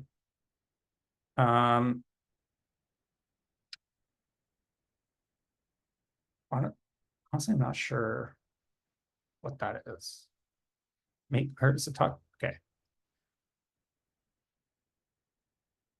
Okay, I'm gonna move past this for now. But one thing we need to do is we need to we need to update our requirements file. And since we added the pytest.coverage to it, so let's do pip3 freeze. Requirements.text. So that has updated our requirements file. We can look at it. And we see pytest.cov has been added. And then just like we did before, we can update our test suite branch by adding requirements.text. We're going to do git commit -m. And we said we're adding coverage support. And then we can git push origin test dash suite. Okay. So now everything is up to date. Yeah, Julia, thank you for that. Thank you for that tip. So yeah, I think you're right. So in the coverage report, yeah, the lines that were not being tested are from models.py, not test models. So if we recall that it was saying that there was a statement that was not being tested on line like 19, which is where we're calling the pandas read CSV. So it's saying like, hey, you don't have a test for pandas read CSV, which is expected. And so yeah, so I was just looking at the wrong file for where the statements were being, where the missing statements were. Okay, great. So there's another example of something we can do is we can actually test for indeterminate output. And so as an example of what I mean by that, I'm going to go back to the notebook here. And I'm going to copy paste some code over from the lesson where we're importing the package random, and we're typing this line random.seed, and then we're printing a random sample of 10 integers between 0 and 100. And we see it when we do this, we get 10 random numbers, but it's the same both times. And that's because we defined this seed in both cases. But what happens if we change the seed, we actually get a different set of random numbers. So you can give your tests, you can test for indeterminate output in your test, but you got to make sure that you also include this random.seed. Otherwise, every time those tests are called, if you're giving a random sample to the test as an input, it's going to be different every time it's called unless you include a seed here. So that's an important thing to do if you're going to test for indeterminate output. Okay, so let's go ahead and we're going to add a new function called calc stats to our Jupyter notebook. That's going to calculate all three statistics for all bands of our light curve. So I'm also going to copy this over from the lesson. So I'm going to paste this into our notebook here. So we have this calc stats function. It's similar to the one we wrote before. It takes a light curve. It takes the list of all the bands, and it takes the magnitude column that we want. And it's going to save this information into a dictionary called stats. And then it's going to return a data frame based on that dictionary. So we can go ahead and run this, define this function. And the keen among you may notice that there are actually some mistakes in this function, but that's part of what we're going to be looking for in the following cases. So let's go ahead and design a test case for this function, and we're going to just do this manually in the notebook again. I'm once again copying some code over from the lesson. So this code is defining our list of test column names. We're creating a test dictionary, and we're creating 3 data frames that will go into that test dictionary called df0, df1, and df2. Okay, so I'll run that. And that saves, so now we have our test dictionary. And if we go ahead and then recall that we also want to define a test output. So we define a test output, copying this over from the lesson. So this is what these are the outputs that we expect from giving for the max, mean, and min values that we're giving to that we're going to give to CalcStats in just a second here. So let's go ahead and save that test output. And then we're going to write assert that CalcStats. And we're going to give it first the test dictionary. For the column names, we're going to give it test, for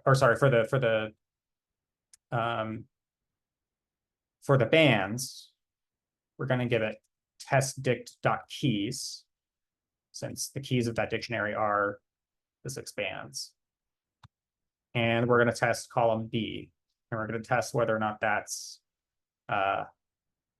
matching our expected output. So we get this error that the truth value of a data frame is ambiguous. And the reason for that is that assert takes a condition that produces a single Boolean value. But if you use the equals comparator for 2 data frames, it creates an element-wise comparison, and you get a whole data frame that has Booleans in it. So in this case, when we want to actually compare entire data frames, we need a more powerful assert function, which pandas does provide. So we're going to import from pandas.testing. We are going to import pandas.testing as PDT. Okay. So with PDT now, we can actually assert that that 2 data frames are equal to each other. So copying this line over from the lesson, I'm going to assert that the frame that CalcStats returns, given those inputs that we did before, is the same as our test output data frame. And we also have these optional keywords called check exact and atol. So this is giving, this is saying the values in these 2 data frames don't need to be exactly the same. We're giving a tolerance of 0.01. That so the assertion will still pass even if the values are off by 0.1. But we get another error here, which is that our at positional index 1, our diff 9.0 is not equal to 5.25. So apparently there are differences between the 2 data frames in the column df0. And if we go back to the code of the function, where we define CalcStats, did anyone catch what the problems with CalcStats were?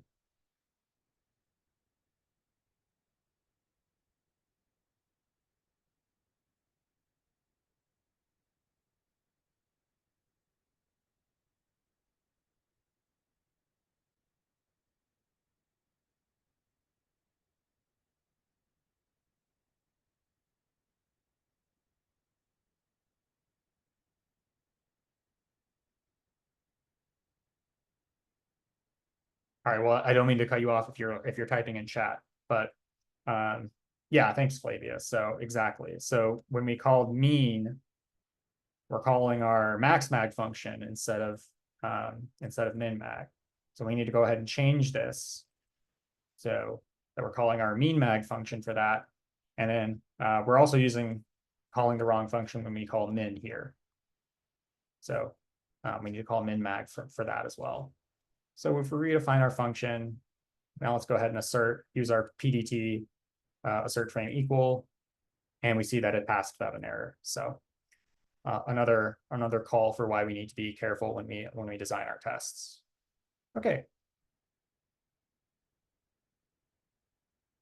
So I'm going to go ahead and proceed on to the final section for testing here. I just want to quickly check how much time we have. Okay. So the first part of this is testing for corner or edge cases. So the test cases that we've written so far are pretty like standard data frames that have random integers or floats. But it's always useful to consider writing tests that have unusual or extreme values, so that you can test all of the different cases that a user might input for them. And what you consider an edge case depends on what the component's meant to do. These edge cases could be zeros, they could be very large values, very small values, they could be like nans, like not a number values, or even like non-numeric values. There's a lot of different things that you should try to anticipate that a user might try to use as an input to the code, because you shouldn't always expect inputs to be rational. So let's go ahead and consider a new function, the purpose of which is to normalize a single light curve. So copying this over, I'm defining this function called normalize LC, which takes a data frame and a column name, and it's going to calculate the min and max magnitude of that light curve and use it to normalize, and it's going to return the normalized light curve. So we're going to create a new parameterized test for normalize LC using our PyTest parameterized decorator. So this is another quite long piece of code that I'm going to copy over from the notebook here. But I'll walk you through the different test cases that we're implementing. Okay, so we see that we've defined our parameterized decorator just as we did before. We have 3 different test cases where the expected value is actually a pandas series, because recall that this function actually returns an entire light curve. It returns a normalized light curve. So that's why we have these pd.series inputs as the expected value. And so we have a test case that's just a bunch of integers. We have a test case that's all ones, and we have a test case that's all zeros. And so we're gonna test normalize LC based on these 3 test cases. Okay, so let's go ahead, and I'm going to go ahead and copy this over to our test models.py. Okay, so now our normalized LC test is now in test models.py. I'm going to save it so it's updated. And one thing I don't want to forget to do is also I need to migrate our actual function over to models.py. So let's go ahead and grab that real quick. So I'm going to take calc stats and I'm going to copy and paste it over into models.py. There we go. Save that, make sure everything's saved. And then let's go ahead and run our tests with PyTest. And we can do it with with our coverage analysis too.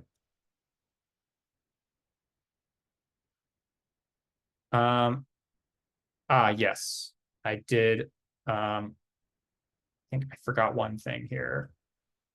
So cannot import name normalize LC from LC analyzer dash models. Oh, sorry. I straight up copied over the wrong function. It's our normalized LC function that we want to migrate over to models.py. That's my bad. Okay, so we go back over to the notebook. Let's grab normalize LC and let's migrate that one over to models.py.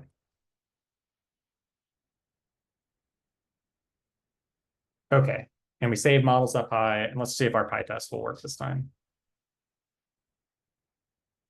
And so notice that we get this error here, and this is expected. So we get that there's a positional index where nan is not equal to 0.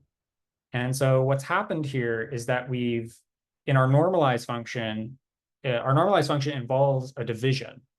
But when we divide by 0 in Python, we get a non-numerical result. So the way we can fix that is that we can replace all of the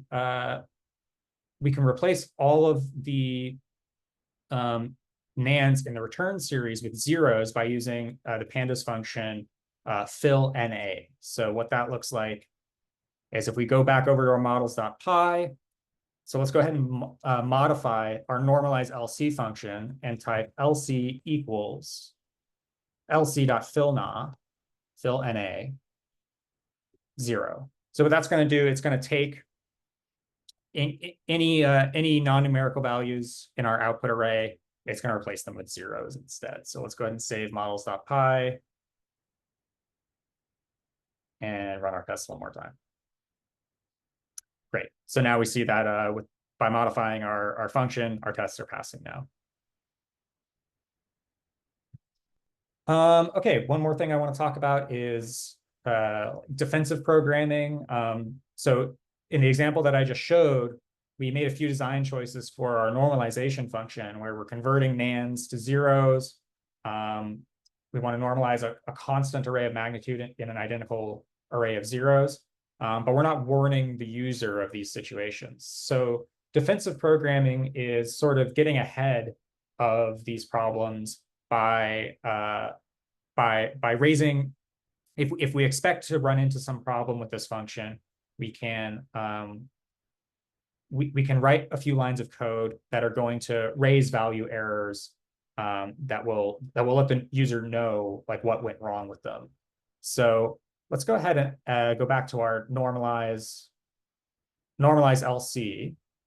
And one thing that we might want to do is raise an error if some magnitudes are smaller than -90, because you might know that in astronomical data, it's pretty common that like -99 is like a common filler value for nan values. So we can add a precondition check to normalize LC. So let's type if any df mag call dot absolute. So if any values have an absolute value greater than 90, this line is going to raise a value error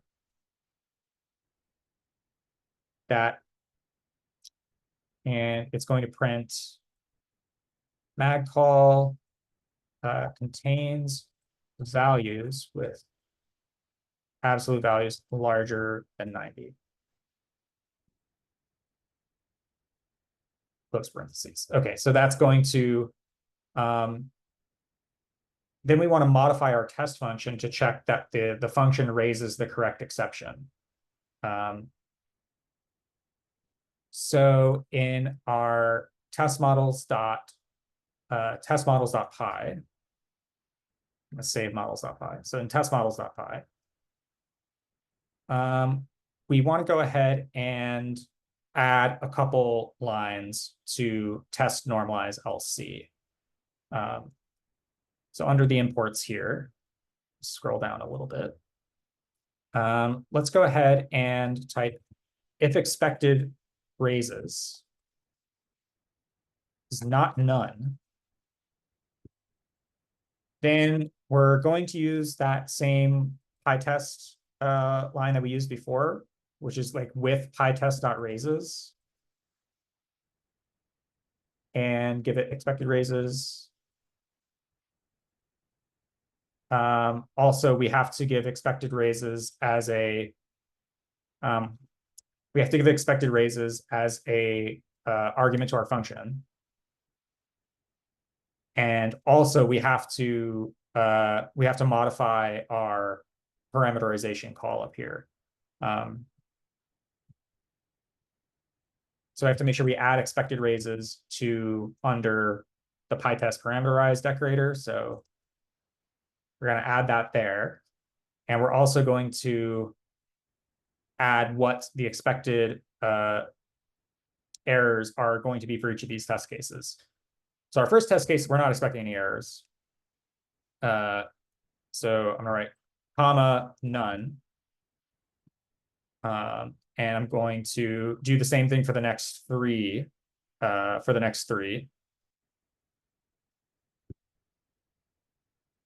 Okay.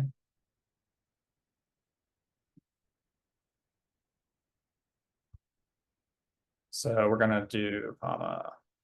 I'm sorry, that's wrong.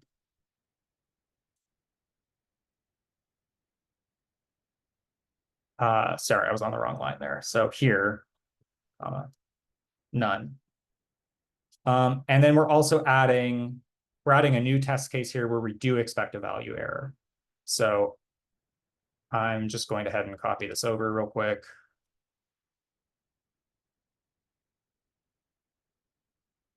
Okay, so we have a new test case here where we do have this -99 value. But now we've prepared our code to raise a value error when an input like this is given. Okay. So we have expected raises, and just so going back to our test normalize where we define our test function here with pytest.raises, expected raises, close parentheses. We're going to do pdt dot cert series equal normalize LC, and we're giving it the test input. We're giving it the test input column name. And close that. And then expected check exact equals false. Giving it some tolerance here with atol.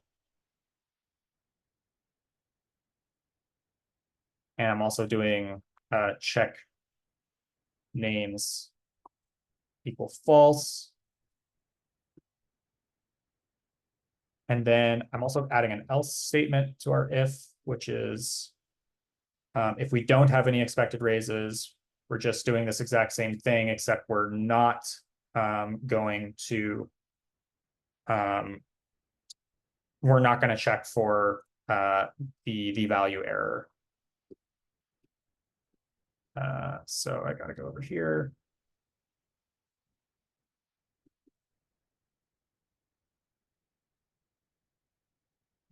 Okay, this is not letting me indent for some reason. So rather than try to figure this out, I'm going to this entire function is in the lesson materials. I'm just going to copy it over so we make sure that we're getting it correct here. Okay, so let's go ahead and bring this in. And great. So now we have our finished function here. And let's go ahead and just make sure that it's behaving correctly with value error.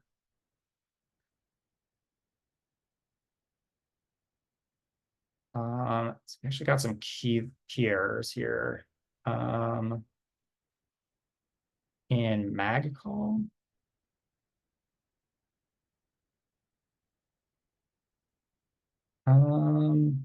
Okay, not totally sure why that's happening. It's possible that I spelled something wrong again.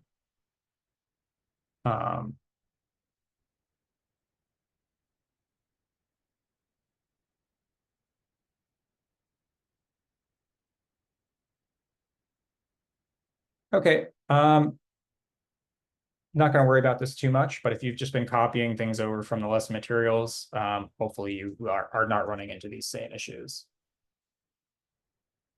Okay, so I think I might I think we might skip the optional exercise that in terms of adding preconditions. And I think for the last part of this section, we're going to chat briefly about test-driven development, and then we'll do a short exercise on test-driven development, and that'll wrap it up for section 2. So far, we've been learning how to create unit tests to make sure our tests are behaving as we intend. And test-driven development, or TDD, is kind of an extension of this. If we define a set of tests for everything our code needs to do, then we can treat those tests as the specification. So instead of starting by writing a new functionality for our code, we can start by writing all the test cases that we expect for that our code to behave according to. And then when we implement the code, we already know how we want the code to behave. So it basically forces you to think about how the code will be used before you actually write it, and prevents you from like having to repeat work that you might do later. We're going to take another couple minutes here and show you the exercise. So we're gonna try out the TDD approach. And so what I want you to do is add a new function to models.py called stdmag, and this is going to calculate the standard deviation of an input light curve. But instead of starting by writing the function, we can employ this red-green refactor approach, which is sort of a catchphrase for TDD, where red is like the failing test, green is the code that makes them pass, and then refactoring is tidying up the result. So maybe think about considering some of the corner and edge cases, like the extreme values or non-numerical values that we've been using. And then maybe also try implementing them with the parameterized decorator. Oh, and yeah, Flavia, so you pointed out that there's the problem that I was dealing with is the mag call in normalize LC. Is that it's a variable, not a string? Yeah, it's In- just this 51 line. Just remove Yes. this how do you say that? Yes, this thing in the other quotation side. marks. Yeah, Yeah, I think you're right. Okay. for me to work it. Thank you for catching that. Let's just really quickly see if my PyTest, and there you go, my PyTest now passes. So thank you for catching that error. The joys of live coding. Okay, so I'm gonna set a timer again for, I think we can set it for 7 minutes here, since I'm about wrapped up with this section. And let's go ahead and check back in 7 minutes after we give the TDD approach a try with our adding this standard magnitude or standard deviation function to models.py. You can, and just as a hint, you can do it in pretty much the same way that we implemented like the max mag and min mag. In fact, the pandas has a method for the data frame where you can simply do .std, just like I'm showing on the screen here, and that will calculate the standard deviation. So you can go ahead and give that a try. All right, see you in a bit.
All right, it's been a couple minutes now, so I hope everyone has had a chance to give the TDD approach a try, where we start off by writing the tests and for the standard magnitude function, and then implement it into models.py. I guess one thing I could share is that when I tried doing this, when I thought about doing this, one of the things I thought about is like, okay, well, maybe I can add a test case where there are some NaN values in the input as like an edge case. And I also wanted to test whether or not the output that we get would be the same output that we get using NumPy's standard deviation calculation. So in the test that I wrote, I had the outputs using np.nan std, which calculates the standard deviation while ignoring NaN values.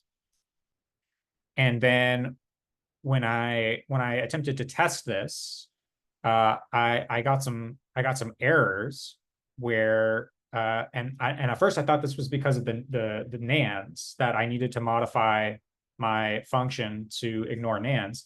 But it turns out that actually Panda's implementation of the standard deviation does that by default. The problem actually is that the divisor that is used in the NumPy standard deviation is n minus DDOF, which is like delta degrees of freedom. That's set to 0 by default in NumPy, but it's set to 1 by default in Pandas.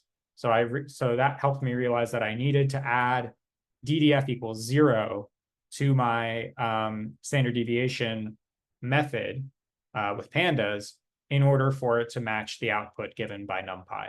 So that was my journey through test-driven development.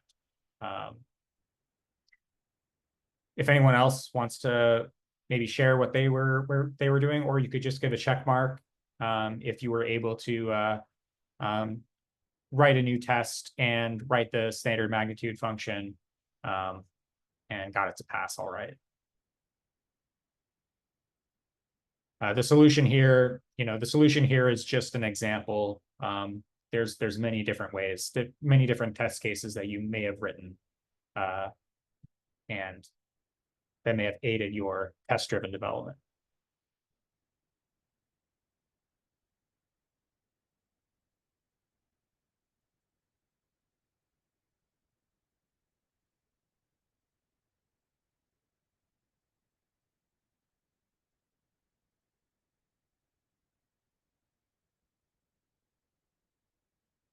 All right, great. So I think that's basically going to wrap it up for section 2 on unit testing. And I think there are some good key points to summarize here. Testing for edge and corner cases using preconditions based on the kinds of inputs that you expect. The unusual inputs that you expect might be given to your code, and writing tests before you write the code helps you think of the functionality and the desired behavior in advance. All right, so I think that is it from me. And I think our next section, I'm going to hand it over to, I think Neat is gonna give us, is going to walk us through section 3. So I will go ahead and stop talking. Yeah, hello everybody. So I'm gonna be explaining the section using this presentation so that it is easy for everybody to follow. We will, in between the explanation, switch to the IDE. So keep the JupyterLab IDE open. And of course, I'm also following the same code as, okay, is everybody able to see my screen first? Yeah, okay. So I'm going to be following the same pattern of teaching that's there in the workshop page. So let's get started. So the section that I'll be covering is first the continuous integration for automated testing. And the second one is verifying code style using linters. So getting started, let's see. So in the previous section, Riley taught us how we can use unit testing to make our code better and foolproof. So imagine this. Uh, you are on a project with a couple of developers who are working on the same thing, but all of them have different versions of the same function that they're using. So to implement unit testing for everybody for the same repository, it becomes very difficult. And if we have, let's say, multiple developers using, somebody is using Mac, somebody is using Linux, somebody is using Windows, it becomes very difficult for everybody to manually pull the repository and then test for all the changes that are done by every person in the collaboration. So what we instead do is we implement automated testing of the code, which reduces errors and improves code efficiency for everybody, saving a lot of time for manually pulling and running all the uh, unit tests for the code repository. So how does it work? So continuous integration and continuous development is implemented using GitHub Actions. The continuous integration process is implemented using a set of fixed instructions. First thing it does is it clones your local repository to a build machine where it builds your code again. And then it runs a set of predefined tests that we have defined for the continuous integration part with the GitHub Actions. So using that, we will see how we actually implement this. So continuous integration is implemented using YAML text format, which has been used increasingly in recent times for configuration files and storing data. YAML stands for YAML and markup language, which means you can read your files and understand what we are doing. It's very intuitive for one to understand, as all that we are using is a set bunch of key value pairs to define the action that will be running or the test that will be running using continuous integration. For understanding what we need to learn in YAML for GitHub Actions is learning about key value pairs in YAML, arrays, maps, and multi-line strings. These are the ones that are most used for defining tests in the continuous integration part using GitHub Actions. And yeah, we can define various key value pairs, as I said. So now let's switch to our IDEs, where we'll first learn the basics of YAML. So yeah, so firstly, commenting is important so that you know what's going on in your file. So I keep a habit of commenting everything that I'm doing with the code. So as I said, the main structure in YAML files are key value pairs. So first, let's define a name. I'm going to define a name which says Kolpana, as I'm going to be talking about. I want to define something else about him. So I'll define his height using YAML. So I'll define his height in centimeters as 188. And I'll also define the sports that he plays, which is football. See, here, can anybody tell me what may cause an error here? So any guesses from the participants? There's something that needs extra caution while defining it here. Any guesses?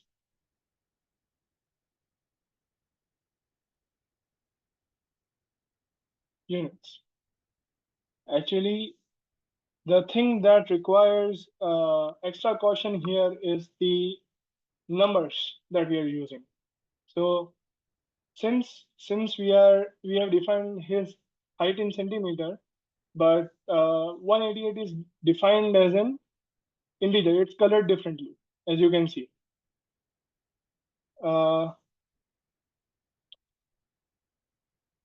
So what we can do is here we can define his height in centimeters again, but this time with strings. 188. See, this is better defined. But again, then that leads to the question: why do we define the height in centimeters as an integer and as a string? That defines on your use case.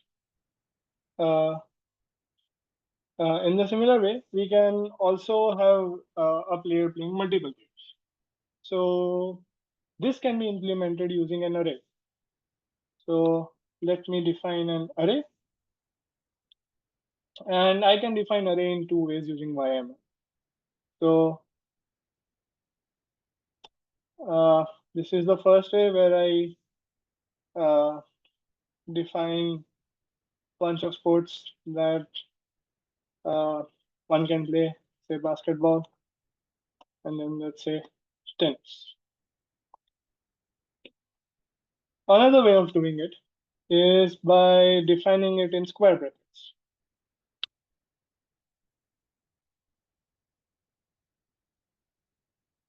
So this way,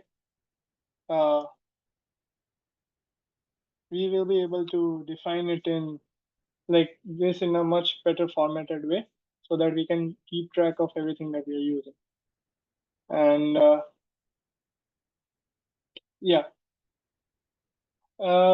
we can also have nested data structures in YAML. So let's say I want to define a person, which is the first thing that I'm going to define. And then I'm going to define the name of that person. Again, using the same example as before, I'm going to use Cole Palmer. And then let's say I define his height again here, height cms, which would give me, now with a string, 188 centimeters. And then I can also define my array here, and that can also be as a nested list. So I can again say football, say basketball, and let's say baseball. Similarly, one can also define the array in the terms of the square brackets. Let's say teams played. He has played for Chelsea and the rest of the teams. Please feel free to ask anytime if you have a doubt. That's okay. And if you're not following something, we can also have combined maps and arrays to define more complex structures using YAML. So that would be people. And then let's say you want to define the first person as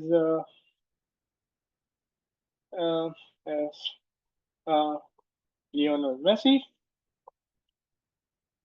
and then you can again see I used a equal to sign. It should not be there. Sometimes standard practices do get the best of us, and it's better to check our code once you're written.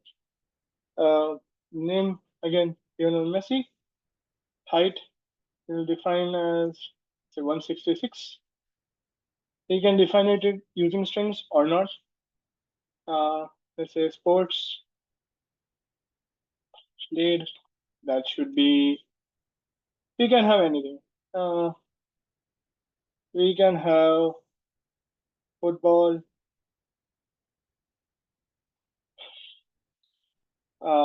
let's say hockey. You can have all that you want here. You can define a multi-dimensional list. So let's say football, hockey, and let's go with skating.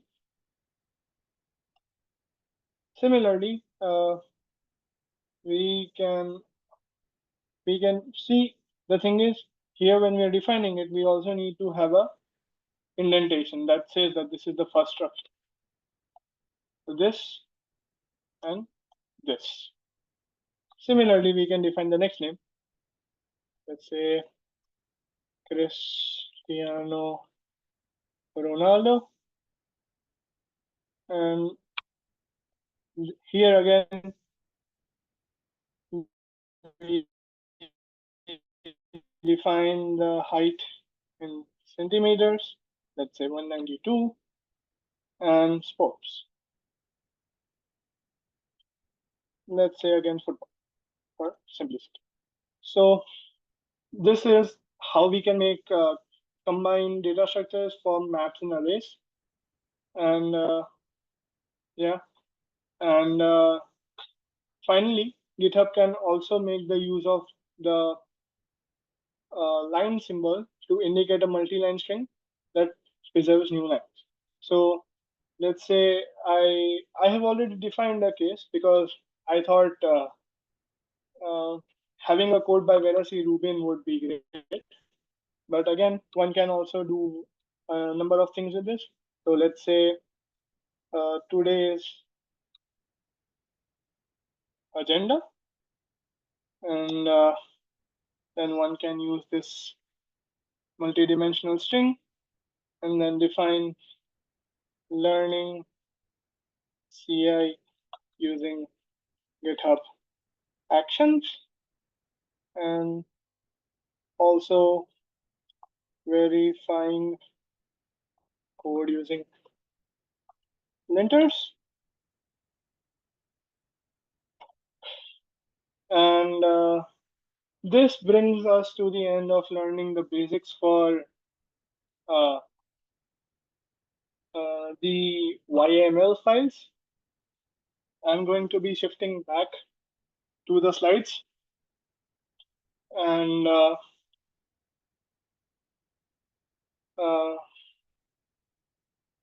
since we have now learned the basics of YAML, we are now capable enough to work on the actual YAML file, which is used to run the continuous integration with GitHub Actions. I am hoping that you are already open.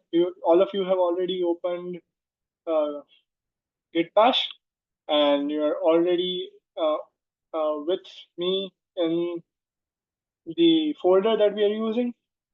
I want everybody to make this new folder in our directory. So you have a parent folder called .github, and then in that you make a folder called workflows. Again,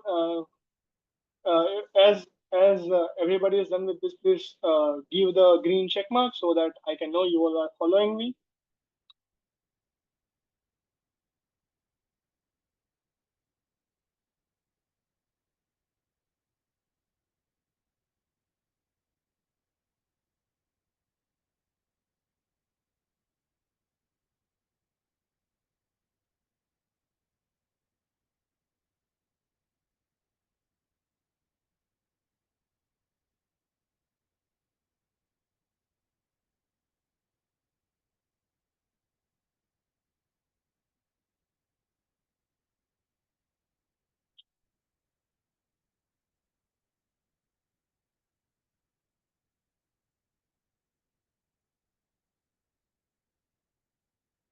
I can see a lot of people have not been able to follow.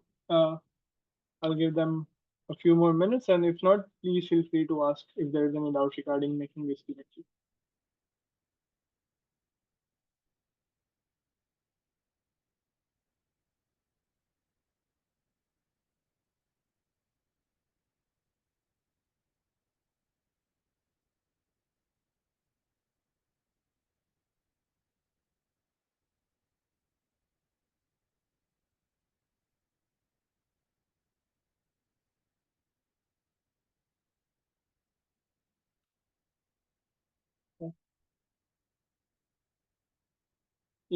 Okay, I'll show where it is created. Just so let's say this is what you're working with. So in your Jupyter Jupyter lab, you'll see it as .github that you can double click, and then you'll have workflows. This won't have anything currently. Just make sure that this is installed, and this appears as on my end.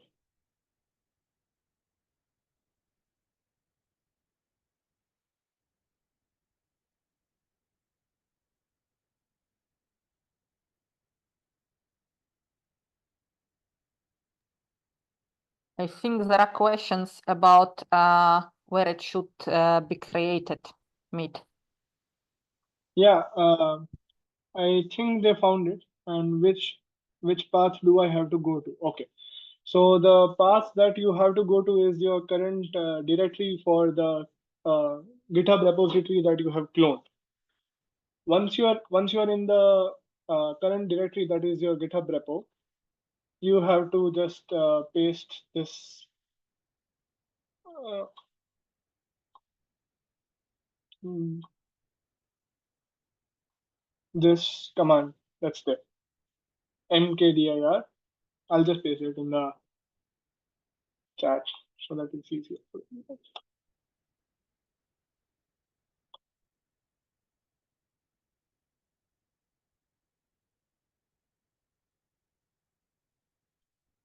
Is everybody able to see the file?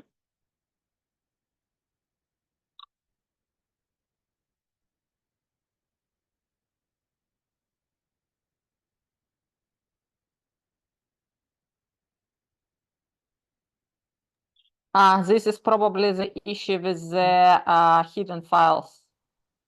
Yeah, I'll just show them how to do that as well.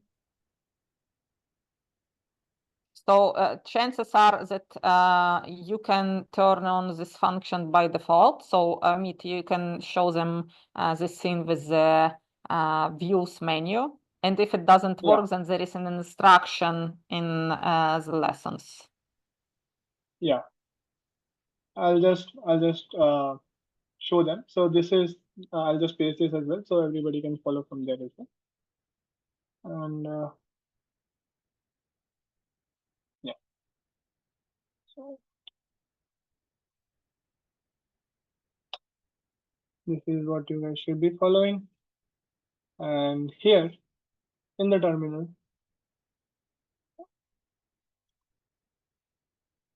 you guys. So first, you should have your VENV activated. So once that's done, you go to GU Jupyter, and as this says, -- paths.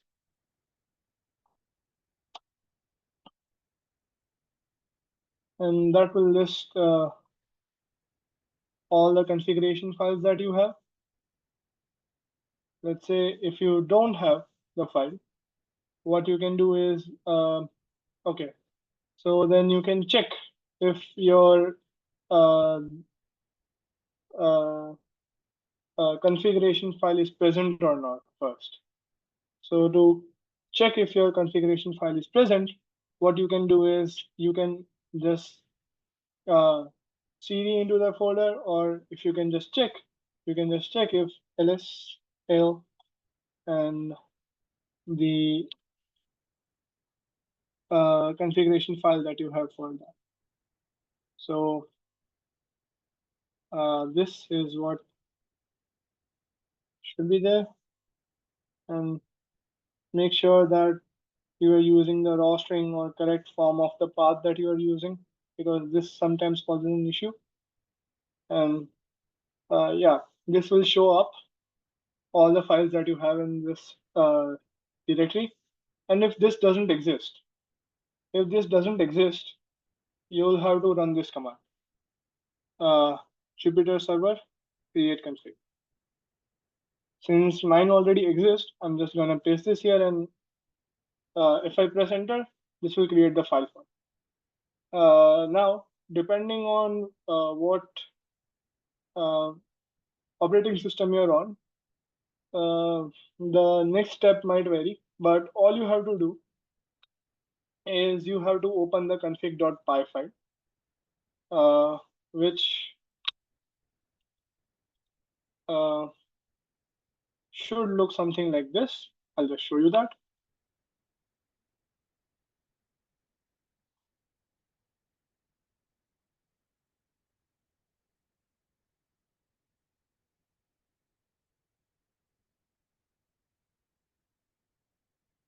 Uh,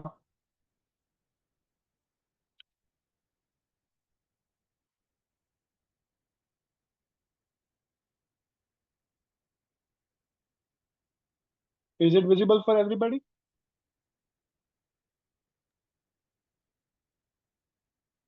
Alex, is it visible? Yeah, I can see it. Yeah, okay.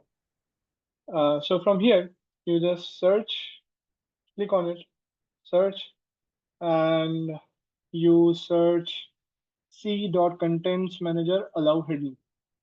So I can paste this on the chat as well. This is what you search for, and then you first decomment it if it's commented, and then you set this to true.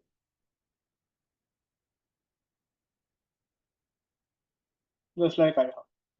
This was commented at the start, you decomment it, and then you set it to true. Has everybody followed me till here? If somebody was struggling with this, not being able to see the hidden files. If you have followed me till here, just do a tick mark so that I know that you're following me. And if any issue comes up while doing this, please let me know.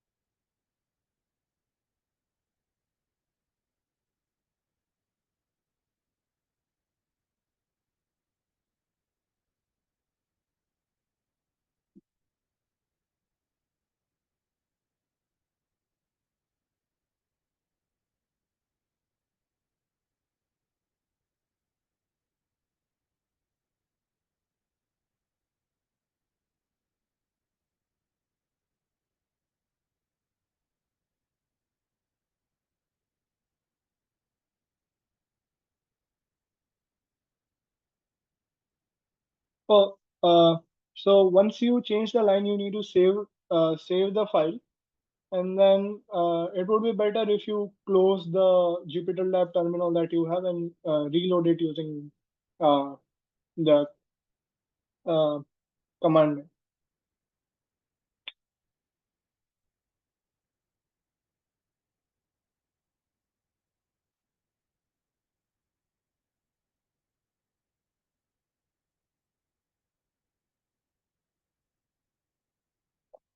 Okay, once you're done with that, there's one more thing that you guys need to do.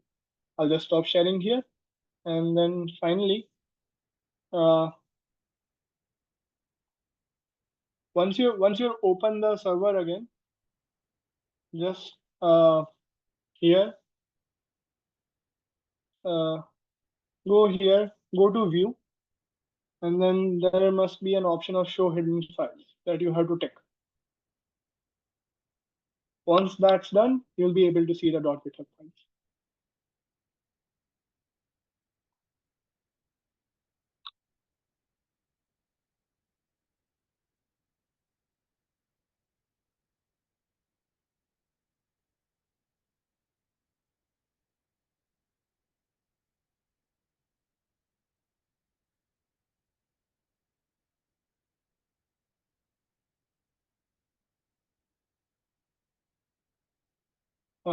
Are you able to see it now after turning the show hidden files on in the command on in the view tab? Yes, okay, it works. Fantastic.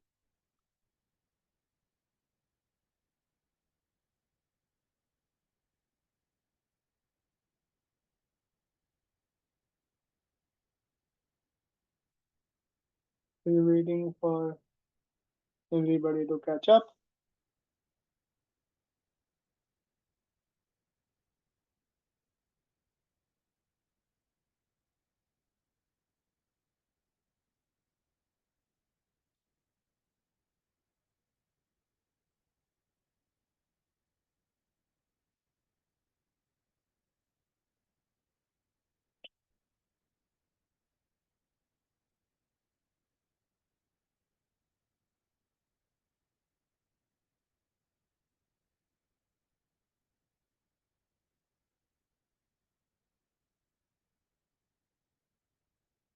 Please feel free to ask if you're still facing any issues with this. Anybody?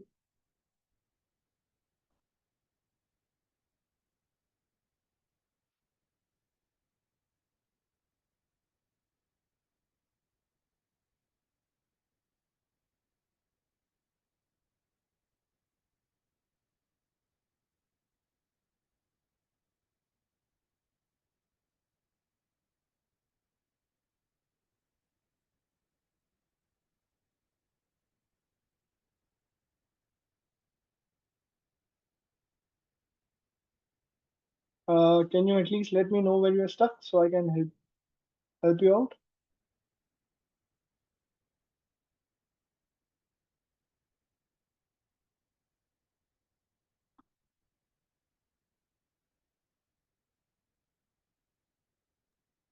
Meet, I think we can move on now. And if Yeah. someone cannot enable the editing through Jupyter Lab, you can always do this editing with just text editor.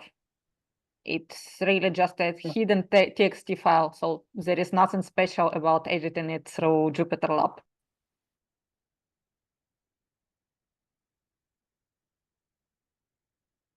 So I'll just start with the next part. So what we want to do is end.github/workflows. We want to make a main.yml file that we will use to define our tests.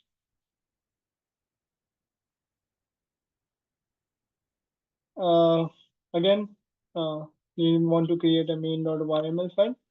And then again, we'll go to the IDE and start working with the notebook.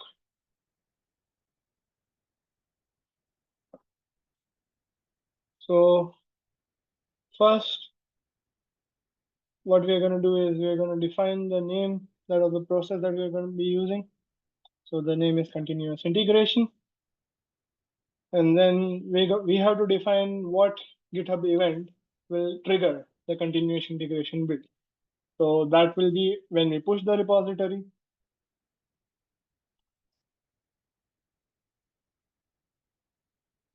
And after that, we can define a single job or multiple job that we want to execute. So I'll define jobs. And then first what we'll do is, as I said, we'll build the jobs that we want to execute. So build, and then again, you will make a strategy. So for the strategy, you need to take into consideration all the possible operating systems or Python environments that a user can have. Here, to do that, we make a matrix of all the available operating systems and Python configurations that we want to use for our build. So we'll first define a matrix. A matrix is just a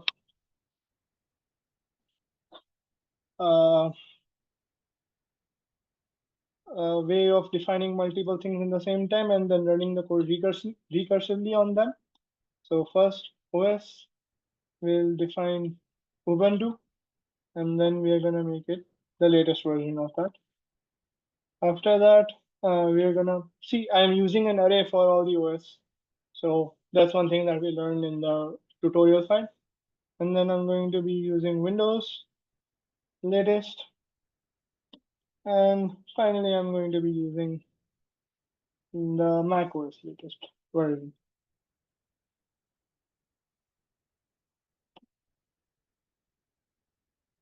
Yep. Mac OS latest.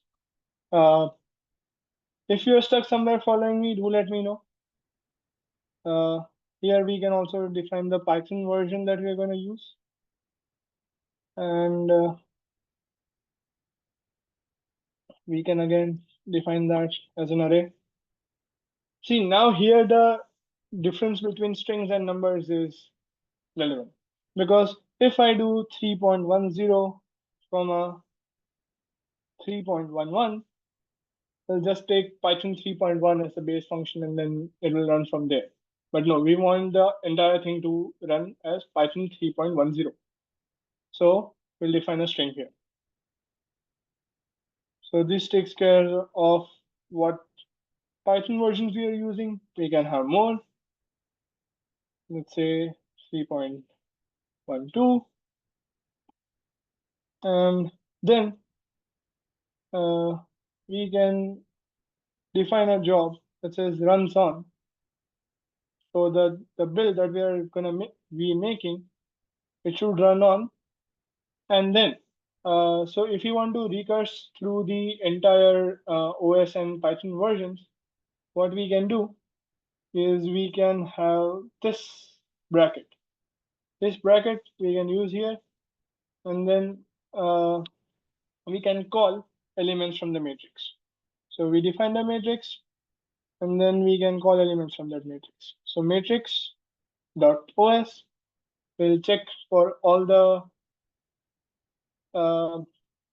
OS that the job should run on. And then again, we know that a job is a sequence of steps. So we'll define the steps to run this job here. So the first thing we'll do is for the steps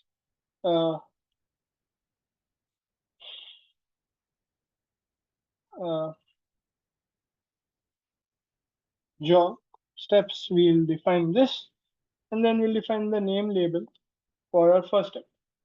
We will check out the local repository.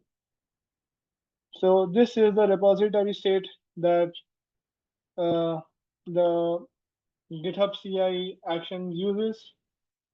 GitHub actions uses to implement the GitHub GitHub actions uses to implement the CI, and therefore we can define it like this: actions, and then check out the v2. Similarly, we can also just print a line for fun, and let's say print a line for fun. This will show up, and what we'll do is we'll run this.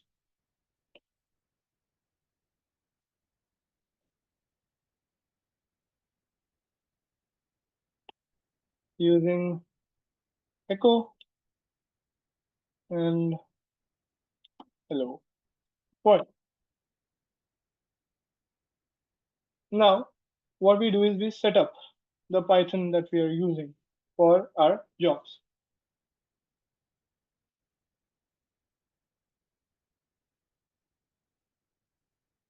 And I'll define it like this. I'll say setup Python 3.10 or 3.11 or 3.10, depending on what version you're using. And similarly, then what we'll do is you'll define it with uses, actions, setup Python, and of course, because we are using version 3 of Python, we'll do that. And now we'll use the initial matrix that we created for all the Python versions that we need to check. So with Python version that we'll be using, define again with the same brackets. So we'll copy these brackets again. and we can call the Python version element of the matrix.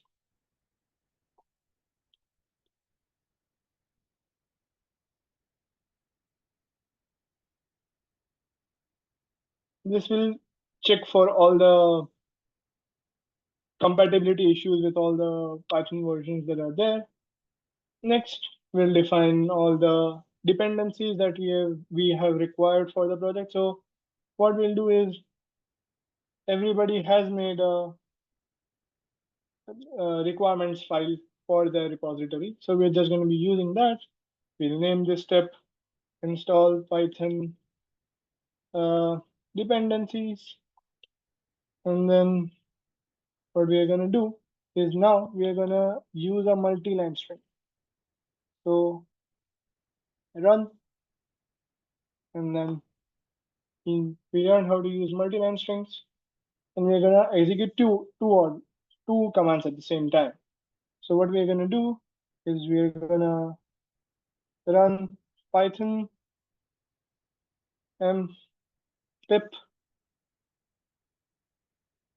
install upgrade pip.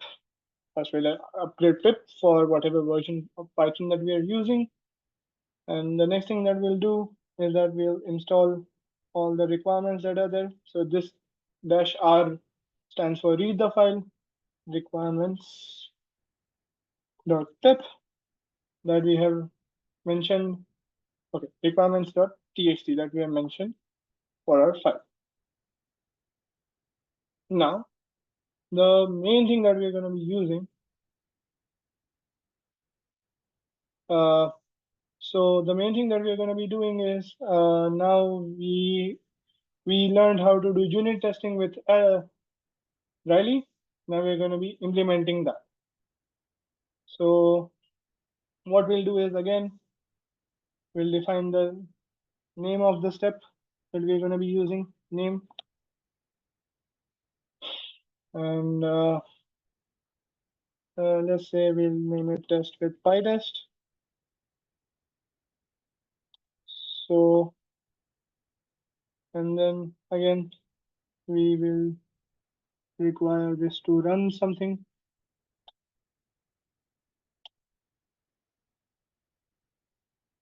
And that, again, we can use the same command that we use to run the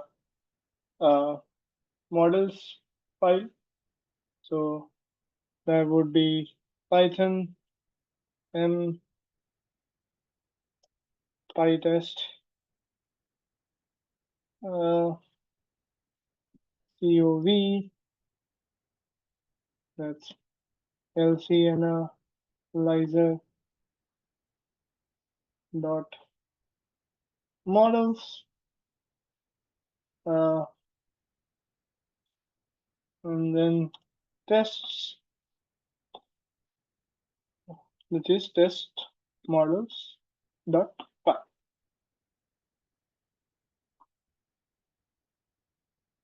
So this completes us with the continuous integration part. If anybody has any doubts at this point, feel free to ask. Does anybody have any doubts at this point?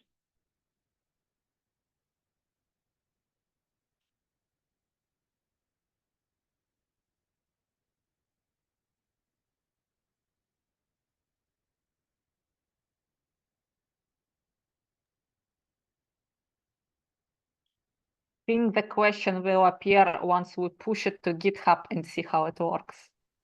All right. So now we just follow these commands. Everybody is able to see. We first add the .github file to the repo, and then we commit that we have added the GitHub actions, and then we push it. Is everybody okay? Let me know when everybody's done with this. I'll also do that.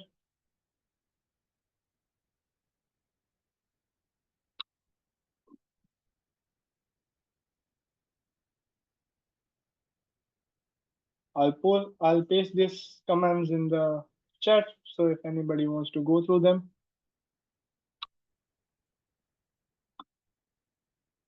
And I'll also open my terminal and do the same.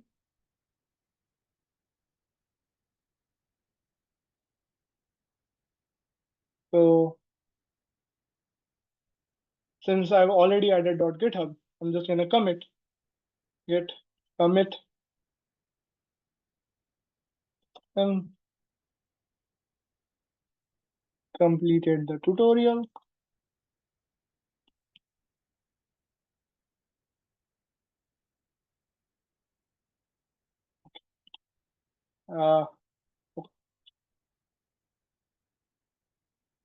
And I'll just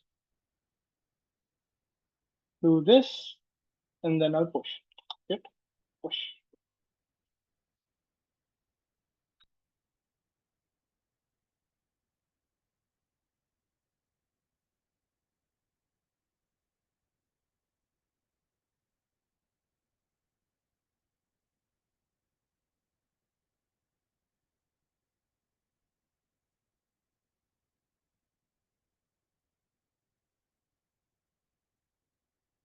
And I'll open this repository in my GitHub.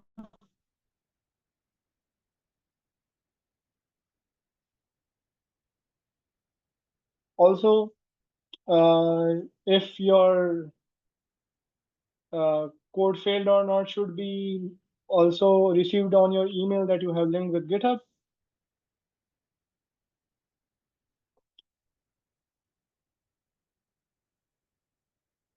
Just open that using this.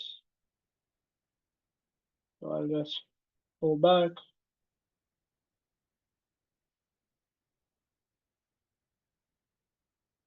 Open the repository that we're currently using.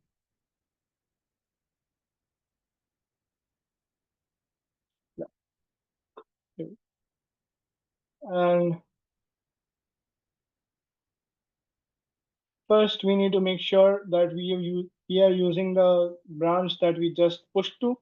I'll switch to develop, and I'll go to actions. And then,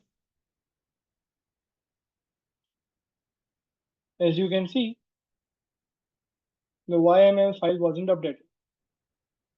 So we first need to add that as well to the commit. Git add main.yml.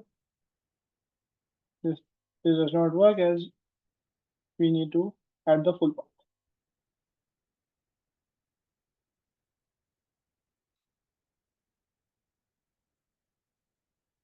And then again,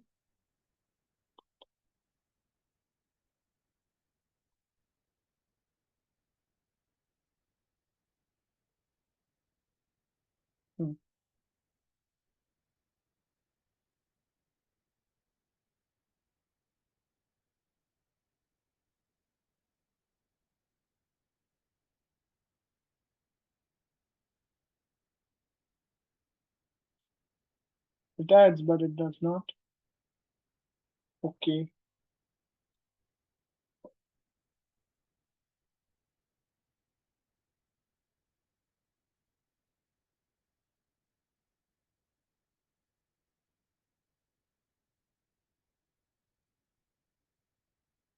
Should post it. Let's see if happened here. No.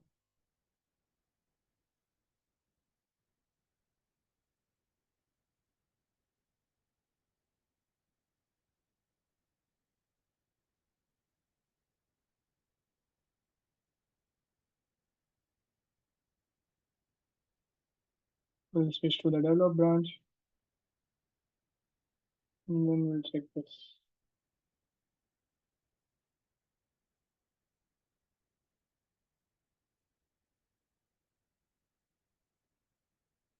Yeah. This is updated. So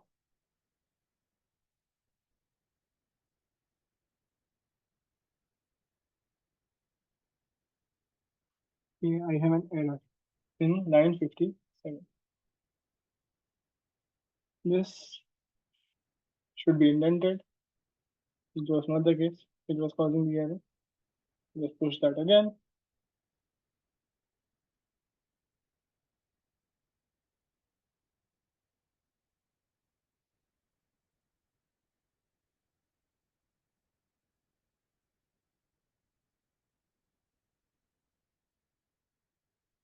Then I commit it and then I push it.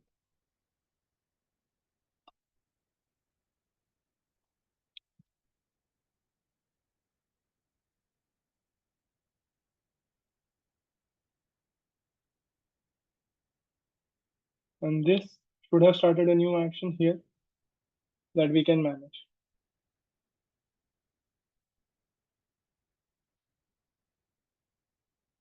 Again, a syntax error.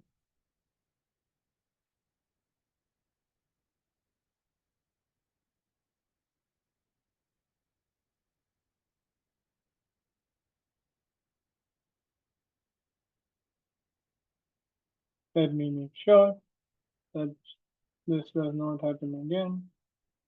And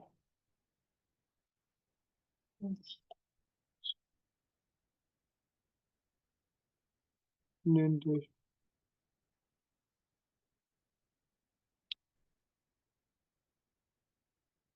Just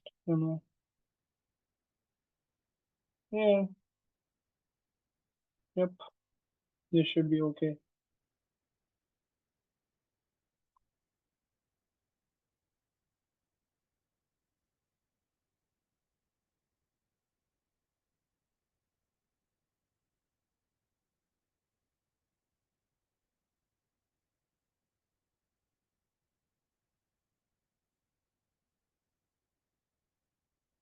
And then I'll push this.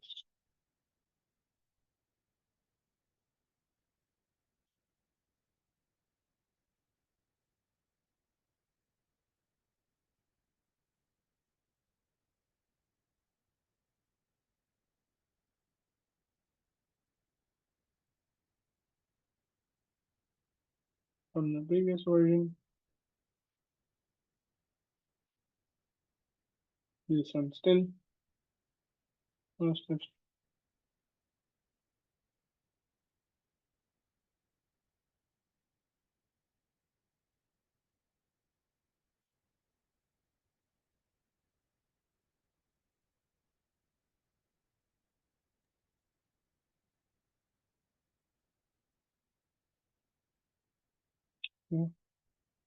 Did not save this. Actually, one thing that I would check is the idents, because YAML is Yeah. very sensitive to it. You can try Mm. actually copying the code directly from the lesson and see if that one works. Because if it does, then most likely it's just the idents. Yeah. I think I fixed the idents that were causing the issues. Should work now.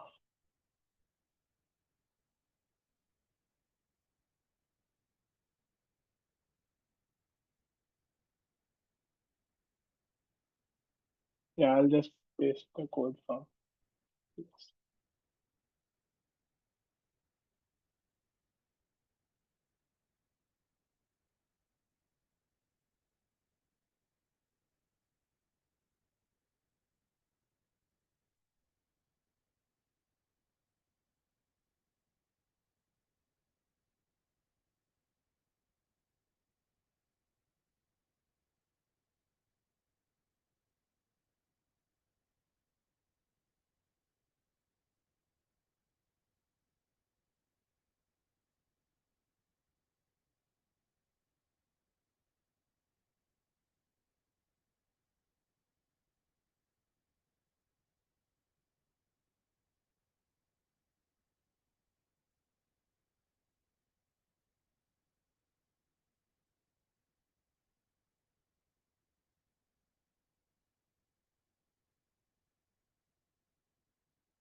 Yep, this works just fine.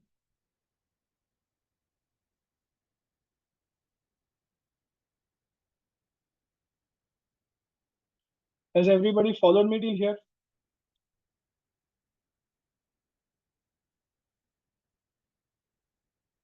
Yeah. I Yes, think Ryan. that even if someone is lost, we would have to go with it, but Yeah. maybe you can briefly describe what we are seeing here with what Yeah, all sure. of these different steps. Yeah, so I'll go to this. So again, we first named it as continuous integration. We first triggered a build on push. We define the jobs. We define the build for the system that we are using. Then we just described here Ubuntu to run for our build. Then you describe the list of steps.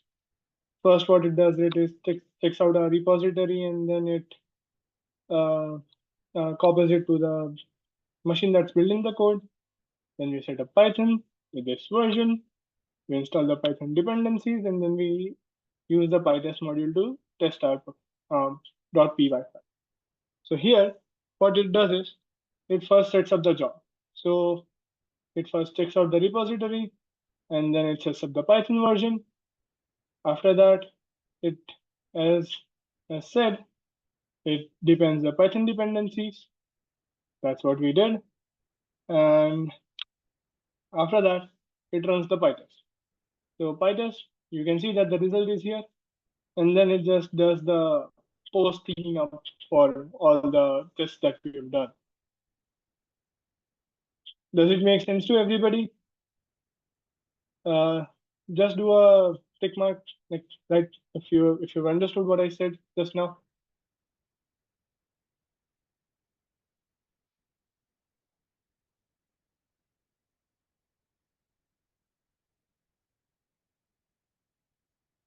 If not, feel free to ask.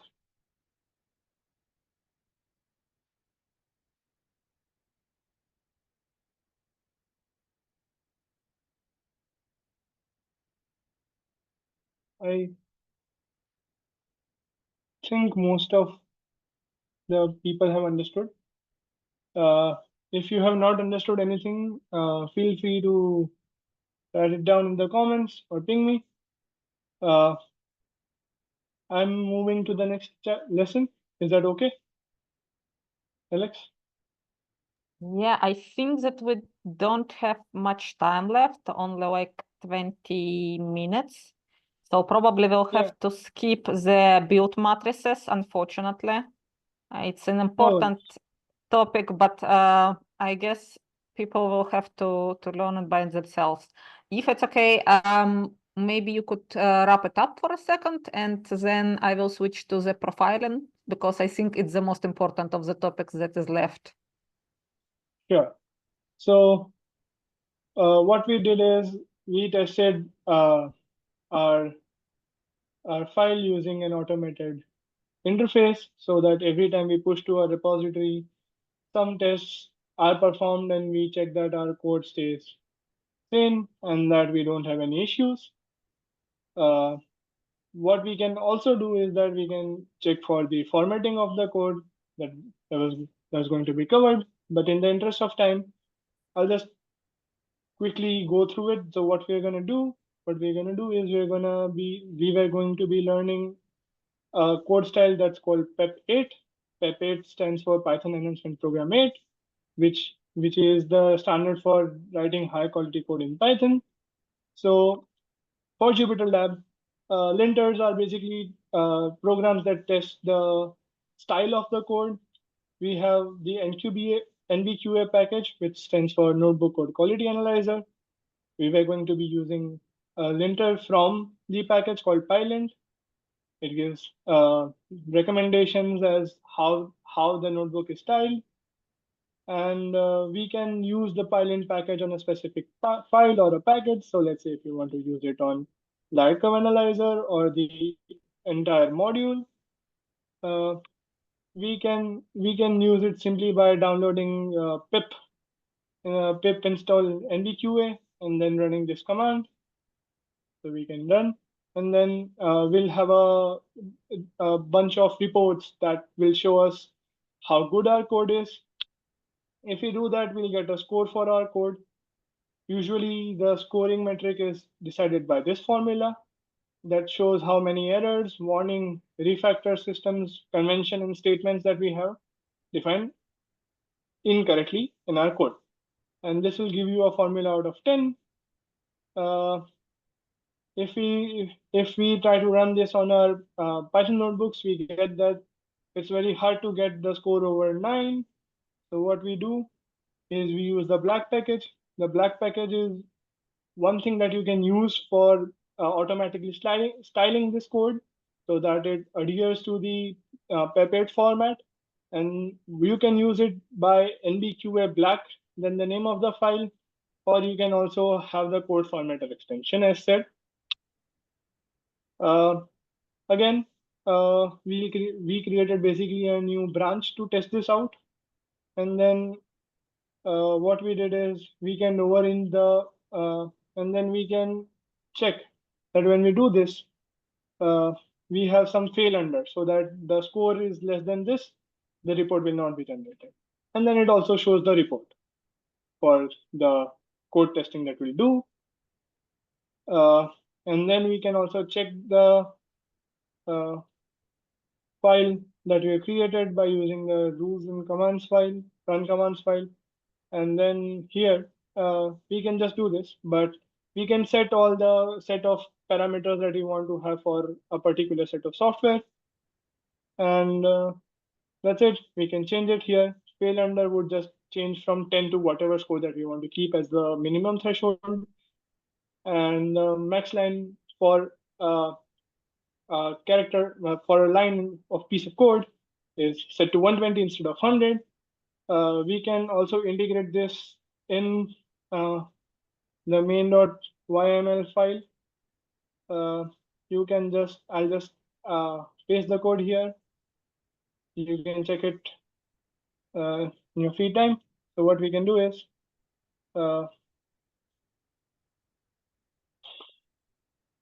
we can check the code with PyLint. So you will do Python 3 PyLint, and then you'll say where it fails under and if you want the report or not. And you can check here the .py stack. So this is LC analyzer, this is a Py file, you can check it here. Similarly, you can check IPYNB or Jupyter Notebook file with NBQA. You will define it like this. Same thing, fail under 0, and then you will have the light curve analysis. So this is what I was going to cover in at a slower pace for this linters, but this is a quick overview of what we're going to cover. So Alex, over to you now. Thank you, Meet, and apologies for having to interrupt you, and apologies to the participants. Somehow, every time we are making the same problem, the same mistake, and this is pushing too much materials into our workshop. So I will share my screen now, and I will talk with you a little bit about profiling and about what kind of tools we can use for determining what kind of resources and how much time our software is taking. Yes, Riley, you have your hand up. I just wanted to ask if Meet could share the link to the slides, but I see that he, yeah, if you could just post a link to those slides in the chat, that'd be great. Thanks. Yes, and I think that I will, if it's okay with me, then I will add a link to these slides to the lesson materials so that they could be cross-referencing one another. Is it okay? Sure. Excellent. Okay, so first of all, can you see my terminal window? Yep, good. So we will start with switching to a new branch as usual. Currently, I am in development branch, I think. Yes, branch develop, and we have some uncommitted stuff, which I will add because I was playing with it. So I'm adding all the files that were changed, and I'm committing, I think I was experimenting with testing, so testing experiments. I'm pushing this to development, and I didn't create this branch in the origin in the remote, so I have to create this branch there.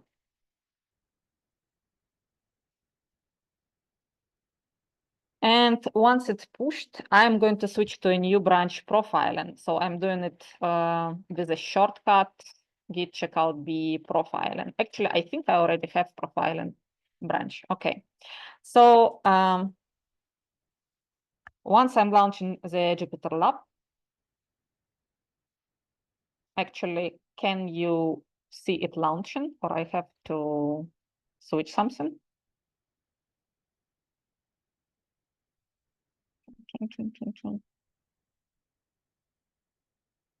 Now it should work.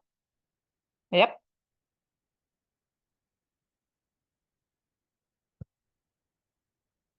So what is profiling? Well, we can develop perfectly fine functional software that is doing everything that we asked of it, that is passing all the tests that we wrote before writing the features itself. We can even run this software through the linter to verify that our code style is good. We can write an excellent documentation, and the software isn't going to be used by anyone, anywhere. Why? Because, for example, it is too slow. And it is especially relevant for us astronomers because a lot of stuff that we are writing, well, it is essentially being applied to huge data sets with millions and millions or even billions of records. And if your software is working all right as a script on a data set of few hundreds or a few thousands of data points, if it doesn't scale properly, it is unusable. Another thing that where the time and resources taken by your software is important is, for example, if you are doing the development on your machine and maybe your machine is very cool, some gaming laptop that has a lot of memory, or even better on your institutional cluster that has hundreds of gigabytes of RAM. And then you have to execute your code on, for example, Rubin LSST data platform. Which allocates to each user only a limited amount of memory and only limited amount of CPU. This is not the only data access platform that astronomers use, but they all provide only limited amount of resources. And if your software isn't working fast, then you cannot really use it properly for your kind of science. So actually, before we can use our software on a broader scale in a real life situation, we have to figure out how fast it works and what are the bottlenecks, the places of the code that take up most of the computational power and that actually slow down the things a lot. Now, full-scale profiling is a huge topic, but we are going to consider a couple of very simple tools that can be used from Jupyter Lab or Jupyter Notebook by default. And you probably heard about them, at least if you used Jupyter before. And this is Jupyter Magics. So what are Jupyter Magics? It is a built-in commands, special commands that are doing things either on a single cell of code or on a cell of code. Actually, for this, I will probably create a new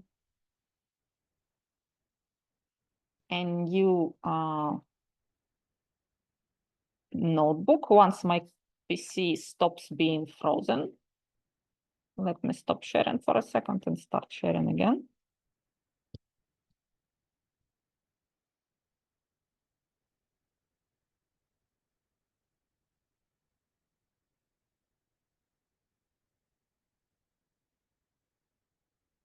Excellent. It unfroze. How fortunate. So let's create a new notebook called Profile and Experiments.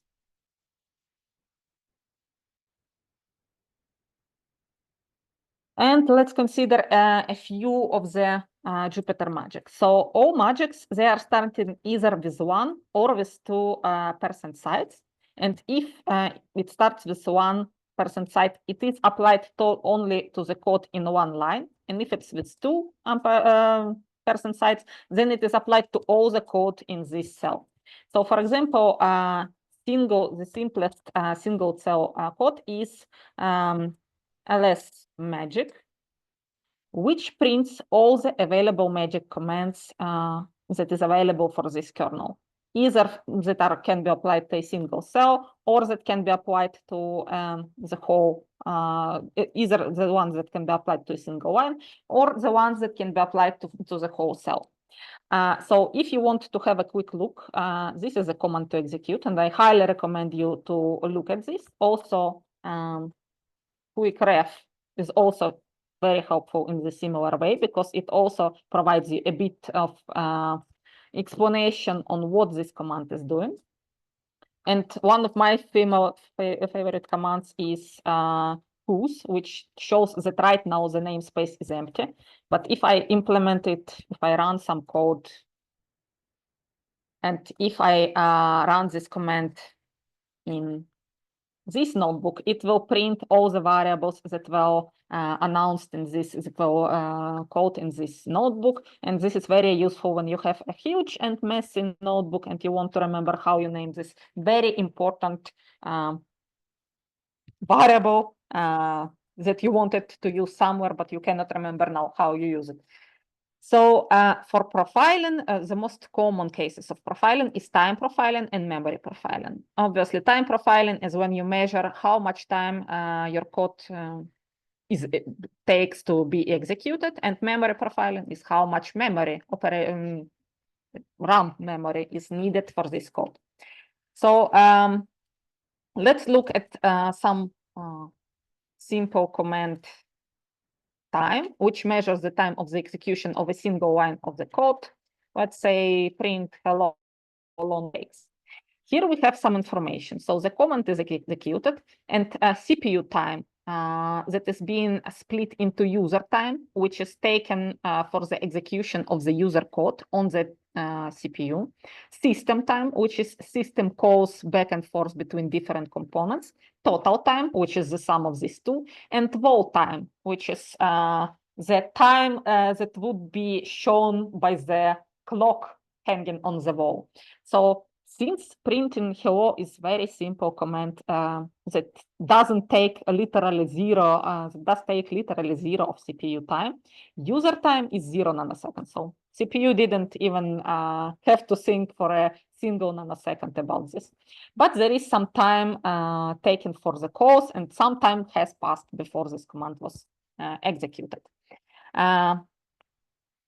Something about the syntax. If we do this, the CPU time will take only a couple of nanoseconds, and it's actually an incorrect time because it is effectively measuring the execution time of a simple of an empty cell, because this command with single ampersand doesn't measure anything beyond this line.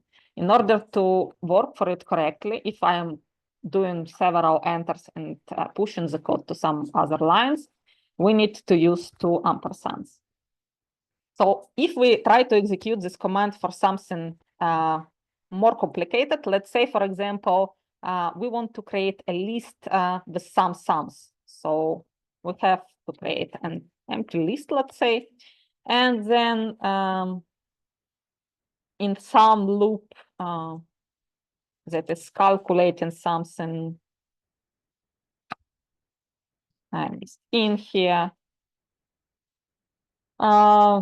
Let's say we are going to append to this list at sum of all the numbers that are below this value of E. So E in range from 0 to 100. And then for each E, we are calculating the sum of all the natural numbers below this E. So it will produce a pretty large list of partial sums, but we are interested how much time it will take. Now we are getting something else. There is a user time that is not 0 because the CPU actually had to do some calculations. The system input-output commands takes very little time, and the total time is the sum of these two. Now, something to think about is what we can, how much we can trust these results, considering that well, if we try to launch it several times, we are getting different values. So we had 93 microseconds, now we have 76, 89. I mean, obviously something is happening in the backend, right? The CPU is running some other processes.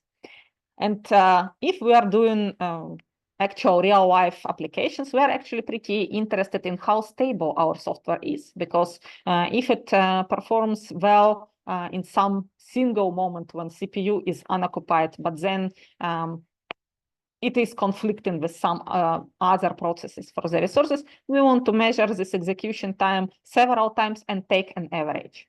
Now, we can, of course, do it manually, but fortunately, there is a very convenient timed magic command that is doing this for us.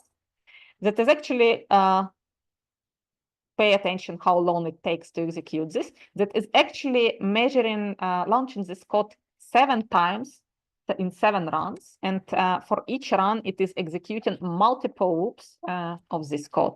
And then it takes like top 3/4 of the results to discard some outliernly bad results, maybe because the system was very busy with doing something more important than our little code.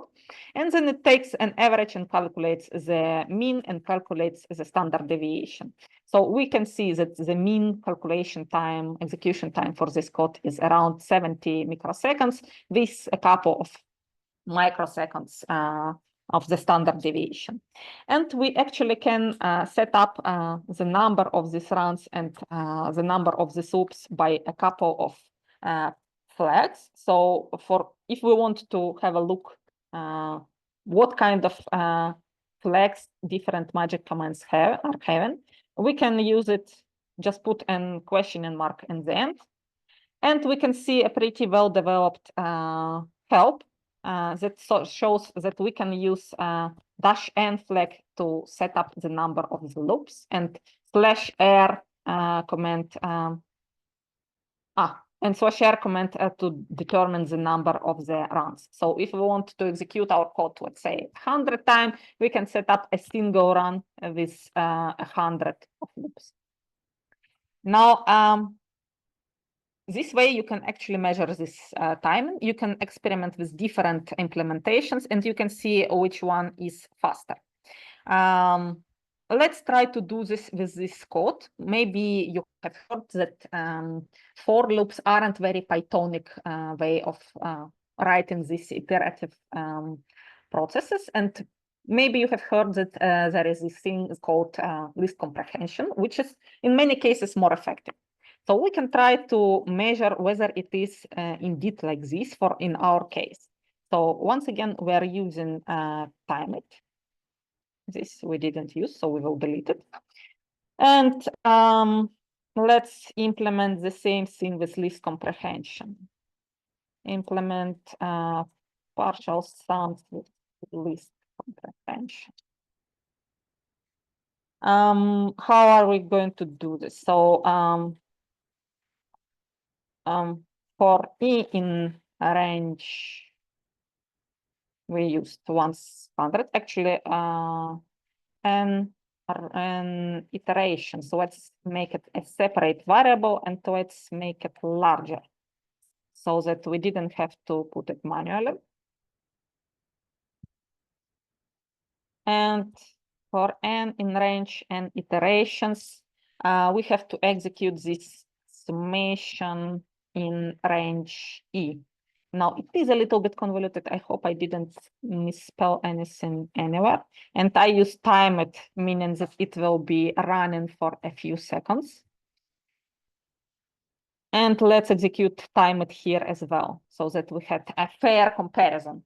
Now, pay attention how the numbers here changed.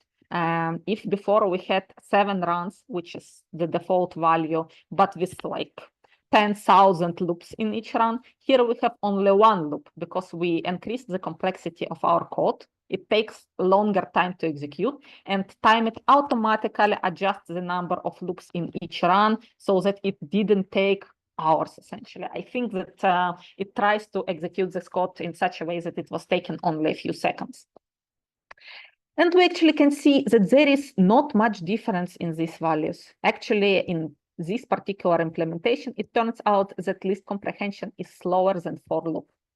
Now, is it a logical result? It depends, because the implementation of list comprehension was actually changing between Python 2 and Python 3. So in some cases, depending on what kind of distribution you have on your laptop, it is possible that list comprehensions will be more effective even for this task. But on this PC, it turns out that there is no difference. And the lesson in here is that when you are starting to optimize your code, when you are trying to tweak the algorithm to make it faster, first run the profiling and determine which are the actual bottlenecks, because they may turn out to be in a completely different place than what you're thinking should be optimized. So actually, we will probably skip the part about using the time logging without magics, because there is a Python library called time and time it that can be used not only in Jupyter Notebooks, but in any IDE. But since we're short of time, I think that we are going to look into a more advanced tool quickly, which is called cProfile and SnakeWiz. So these two libraries are can allow you to have more information about how long time each piece of code is taken. And for this, we will switch back to our light curve analysis notebook, because it will be more descriptive. So cProfile is actually a built-in module, but SnakeWiz will require us to install it. So I will switch the screen sharing to the terminal for a little bit. Now you should see the screen sharing.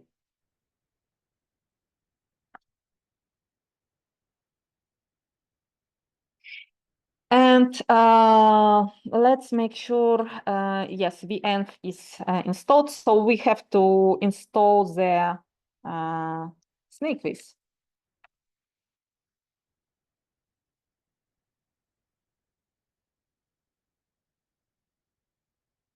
We are doing our usual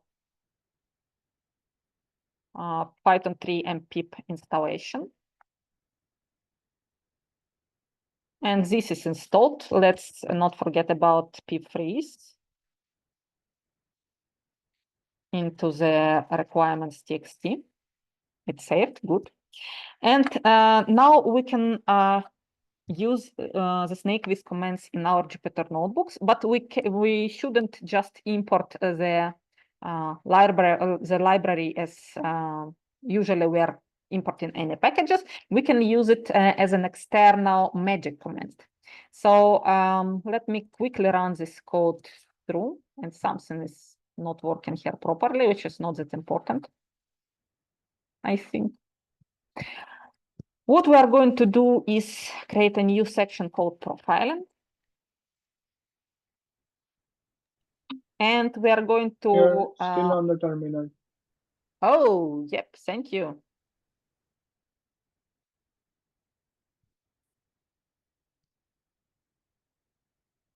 Yep, now you should see the Jupyter. So I created the new section profiling, and we can load the external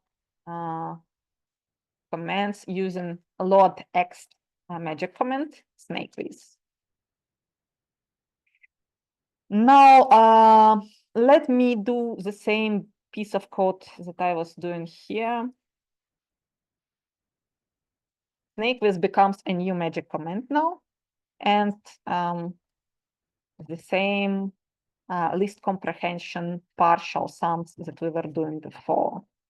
I think it was like this. So for E in range 1,000, we are making partial sums, and we are using SnakeWiz for profiling.